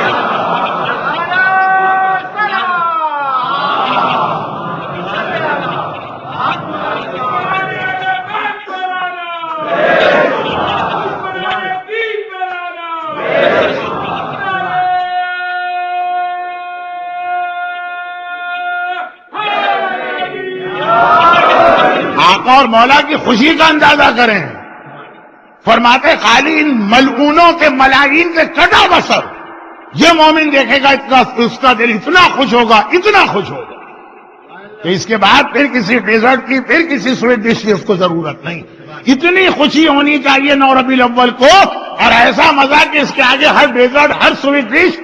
تمام حلوے، تمام مٹھائیاں بالکل بیکار۔ یہ مزہ تو میں بھی لے سکتا ہوں۔ کیا مطلب؟ میں ڈائبیٹک پیشنٹ، بہت ہی سینئر قسم کا سینئر ڈائبیٹک پیشنٹ ہوں، 35 سال ہو گئے میری ڈائبیٹک کو، باقی تو کسی چیز کا مزہ نہیں لے سکتا، خالی گلاب جامن دور سے دیکھتا ہوں اور حسرت کے آنسو بہاتا ہوں، لیکن یہ والا مزہ۔ مگر چوتھے امام نے جس مزے کی بات مختار کے کارنامے میں کی، یہ بھی ابھی آدھا مزہ۔ اصلی مزہ تو اس وقت آئے گا مومن کو جب حسین کا ولی و وارث ظاہر ہو کر حسین کے خون کا انتقام کرے۔ 2 باتیں یاد رکھیے گا، 2 بات۔ پہلی بات، مختار نے جو جہاد کیا یہ معصوم کی طرف سے نہیں ہے، یہ ایک مومن کی انفرادی ذمہ داری، ہر مومن کی انفرادی ذمہ داری۔ تم سوچو کہ آل محمد کے ظالموں سے کیا انتقام لے سکتے؟ سورہ بنی اسرائیل میں خدا نے کہا من قتل مظلوما فقد جعلنا لولیہ سلطانا، جو مظلوم مارا گیا اس کے ولی کو ہم نے حق کا انتقام دیا۔ تو ولی تو ابھی آیا نہیں نا، جب ولی آئے گا تب اصلی انتقام تو تب لیا جائے گا۔ یہ تو فقط ایک مومن نے اپنی انفرادی ذمہ داری پوری کی ہے۔ یہی وجہ کہ زیارت وارثہ میں آج بھی ہم کہتے ہیں، مختار کے بعد بھی ہم کہتے ہیں السلام علیکہ یا سار اللہ، ورنہ اگر مختار کا انتقام کلوز ہو جاتا ہے چیپٹر تو یہ جملہ نکل جانا چاہیے زیارت سے۔ اس کا ترجمہ کیا؟ ہمارا سلام و آپ پر، آپ کے خون کا بدلہ بھی اللہ کو لینا ہے۔ وہ اصلی انتقام باقی ہے جو امام زمانہ لیں گے، کیونکہ وہ حسین کے ولی و وارث ہیں۔ دوسری بات، بہت احتیاط سے کہہ رہا ہوں، دوسری بات، یزید، عمر سعد، ابن زیاد، خولی، ہرملہ، کیا کربلا کے واقعے کے یہ لوگ ذمہ دار ہیں؟ یہ تو سامنے کے کچھ چہرے تھے جو نظر آ رہے۔ کربلا میں تو ہے کوئی معشوق اس پردہ زنگاری میں، کچھ پیچھے چھپے ہوئے بھی ہاتھ۔ اور اس کے لیے آپ 2 جملے میرے اور سن لیجیے۔ علامہ مجلسی نے لکھا ہے، لیکن یہ ان کا قول نہیں ہے، کہا ہمارے تمام علماء نے متفقہ طور پہ کہا قتل الحسین بالسقیفہ لا بکربلا، حسین اصل میں سقیفے میں شہید کیے گئے، کربلا میں تو خالی عمل مکمل ہوا۔ اور کئی زیارتوں میں ایک لفظ آیا جس میں زیارت عاشورہ بھی ہے کہ ان سب پہ لعنت ہو اور اس پر بھی لعنت ہو، الممکنین لہم والممہدین لہم، ان پر بھی لعنت ہو جنہوں نے معاویہ اور یزید کو ملک شام کا اقتدار دے کے اتنا طاقتور بنایا کہ وہ اہل بیت کے خلاف جنگ کریں، ان لوگوں کو یہ اختیار دینے والے بھی لعنت ہو، ان کے لیے میدان ہموار کرنے والوں پہ بھی لعنت ہو۔ معاویہ کہاں سے اتنا طاقتور ہو گیا تھا؟ کسی نے اس کو 40 سال شام کے صوبے کا گورنر بنا کے رکھا۔ ہیں کچھ اور لوگ بڑے وی آئی پی قسم کے، اب وی آئی پی میں کتنے ہیں لیٹر ہیں آپ گنتے رہیے گا، تو مسئلہ یہ ہے کہ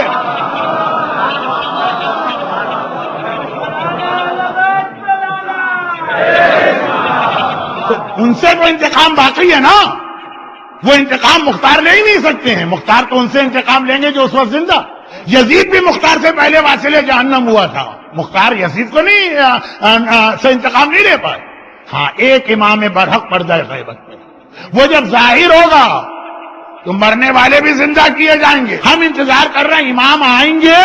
تو بھی سارے مسئلے حل ہوں گے اور دین پہ عمل کریں گے، اور امام انتظار کر رہے ہیں ہمارے چاہنے والے اپنے آپ کو چینج کریں گے تب ہم آئیں گے اور ان کی وجہ سے اسلام کو لے کر آئیں گے۔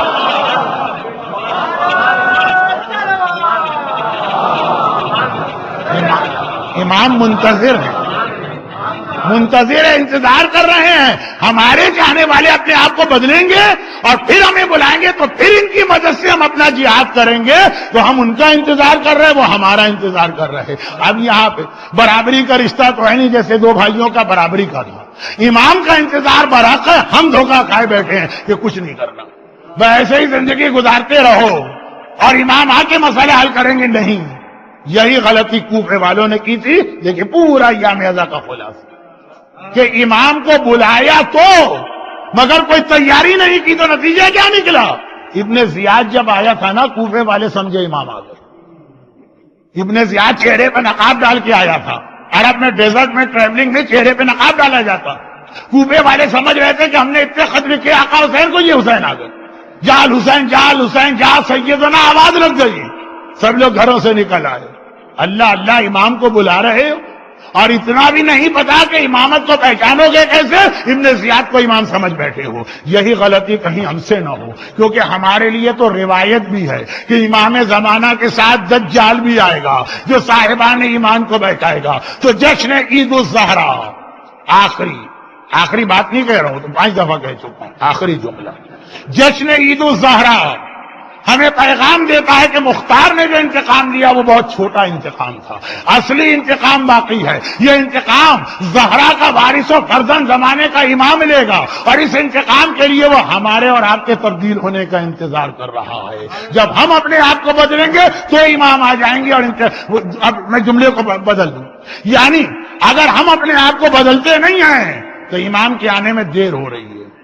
نہیں، بہت چھوٹا جملہ بن گیا یہ، امام کے آنے میں دیر ہو رہی ہے، اس کا مطلب کیا؟ اکبر کے قاتل کو سزا ملنے میں دیر ہو رہی ہے، حسین کے قاتل کو سزا ملنے میں دیر ہو رہی ہے، عباس کے قاتل کو سزا ملنے میں دیر ہو رہی ہے۔ آگے بڑھتا ہوں، زہرا کے بدن پہ کوڑے مارنے والے کو سزا ملنے میں دیر ہو رہی ہے، محسن کو شہید کرنے والے کو سزا ملنے میں دیر ہو رہی ہے، فاطمہ زہرا کے گھر کا دروازہ جلانے والے کو سزا ملنے میں دیر ہو رہی ہے۔ صاحبان ایمان، مومن ہر گناہ کر سکتا ہے، شمر کی سزا کو نہیں ٹلوا سکتا ہے، مومن سے یہ گناہ ممکن نہیں، مومن ہر گناہ کر سکتا ہے، قاتل علی اکبر کی سزا میں تاخیر نہیں کروا سکتا ہے، مومن ہر گناہ کر سکتا ہے، زہرا کی پسلیاں توڑنے والے کی سزا میں تاخیر نہیں کر سکتا۔ تو جشن عید الزہرا کا پیغام یہ ہے، بدلے اپنے آپ کو، بدلے اپنے گھروں کو، بدلے اپنے بچوں کو، تاکہ امام جلدی آئے، صحیح معنوں میں انتقام لیا جائے، پھر ہم اور آپ مل کے امام زمانہ کے ساتھ جشن عید زہرا مزہ تو اسی جشن میں ہے نا جو امام کے ساتھ منایا جائے۔ ایک چیز میں نے یہاں سن لی کہ سنڈے اسکول بہت اچھا چلتا اور بچوں کو لوگ بھجوا بھی بڑے شوق سے رہیں، اور انتظام کرنے والے واقعاً خلوص سے انتظام کریں، خالی خانہ پوری نہیں ہے، کہ ادارہ جا بڑھیا میری لینڈ میں بھی ایک سنڈے اسکول ہے. یہ بھی امام زمانہ کے لیے آپ کی طرف سے ایک پیغام ہے. بس ذرا سا آگے بڑھ کر بچوں کے ساتھ عورتوں پہ ہی توجہ دیجیے، یعنی ان کی تبدیلی پر، اور اس کے ساتھ اپنے آپ کو بدلنے میں بھی توجہ دیجیے. اور پھر امام آ گئے، اور آ گئے تو ہم ایسا جشن منائیں گے، ایسا جشن منائیں گے کہ جبرائیل نے بھی نہیں دیکھا ہوگا کہ اتنی خوشی بھی کوئی منا سکتا ہے. امام زمانہ کا آنا اور ظالموں سے انتقام لینا. لیکن ہم بہت کمزور اس دنیا میں ہیں، امام ہی سے مدد مانگ رہے ہیں. اے میرے زمانے کے امام، اے حجت خدا، اے وارث مشکل کشا علی، صاحبان ایمان کو وہ حوصلہ اور طاقت عطا کیجئے جس سے وہ اس کفرستان کے 21ویں صدی کے ماحول میں اس مشن کو پورا کر سکے جو آپ کا مشن ہے. پروردگارہ تجھے واسطہ اس جشن عید الزہرا کا، جس طرح تو نے فاطمہ زہرا کے دل کی ٹھنڈک کا انتظام کیا، آل محمد کا انتقام تھوڑا سا صحیح آج لیا گیا. ان صاحبان ایمان کو ان کے آنسوؤں کے طفیل دنیا اور آخرت کی ہر مصیبت و پریشانی سے محفوظ فرما، ان کی ساری حاجتیں پوری فرما. غم حسین کے سوا ہمیں کوئی غم عطا نہ فرما مگر غم حسین. مرتے دم تک قبر میں بھی، قیامت میں بھی، جنت میں بھی ہمیں عزادار حسین اور ماتمی بنا کے داخل فرما. پروردگارہ ہمارے تمام مرحومین کی بھی مغفرت فرما، اور جب امام زمانہ ظاہر ہوں تو ہمیں امام کی فوج کا سپاہی بننے کی توفیق عطا فرما. اور خدا بندہ جب ظاہروں کا کیا مطلب، اپنی آخری حجت وارث معصومین کے ظہور میں تعجیل فرما. یہ خوشی آپ کو ازہد مبارک ہو، اور اس کے اعتبار سے اب آپ کو جو پیغام میں نے دینا تھا دے دیا ہے. لیکن ایک تحفہ ہم آل محمد کی خدمت میں عید کا کیا تحفہ پیش کریں، کیا چیز ہے جو ہم ان کو دیں گے؟ وہی تو ہمیں سب کچھ عطا کرنے والے ہیں. ہاں ایک تحفہ ایسا جو اللہ بھی ان کو دیتا ہے تو ہم اور آپ بھی اس کو دیں گے. بآواز بلند درود بھیج دیں محمد والے.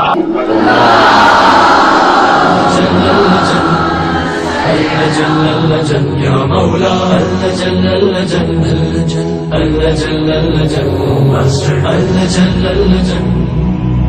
جل يا صاحب السماء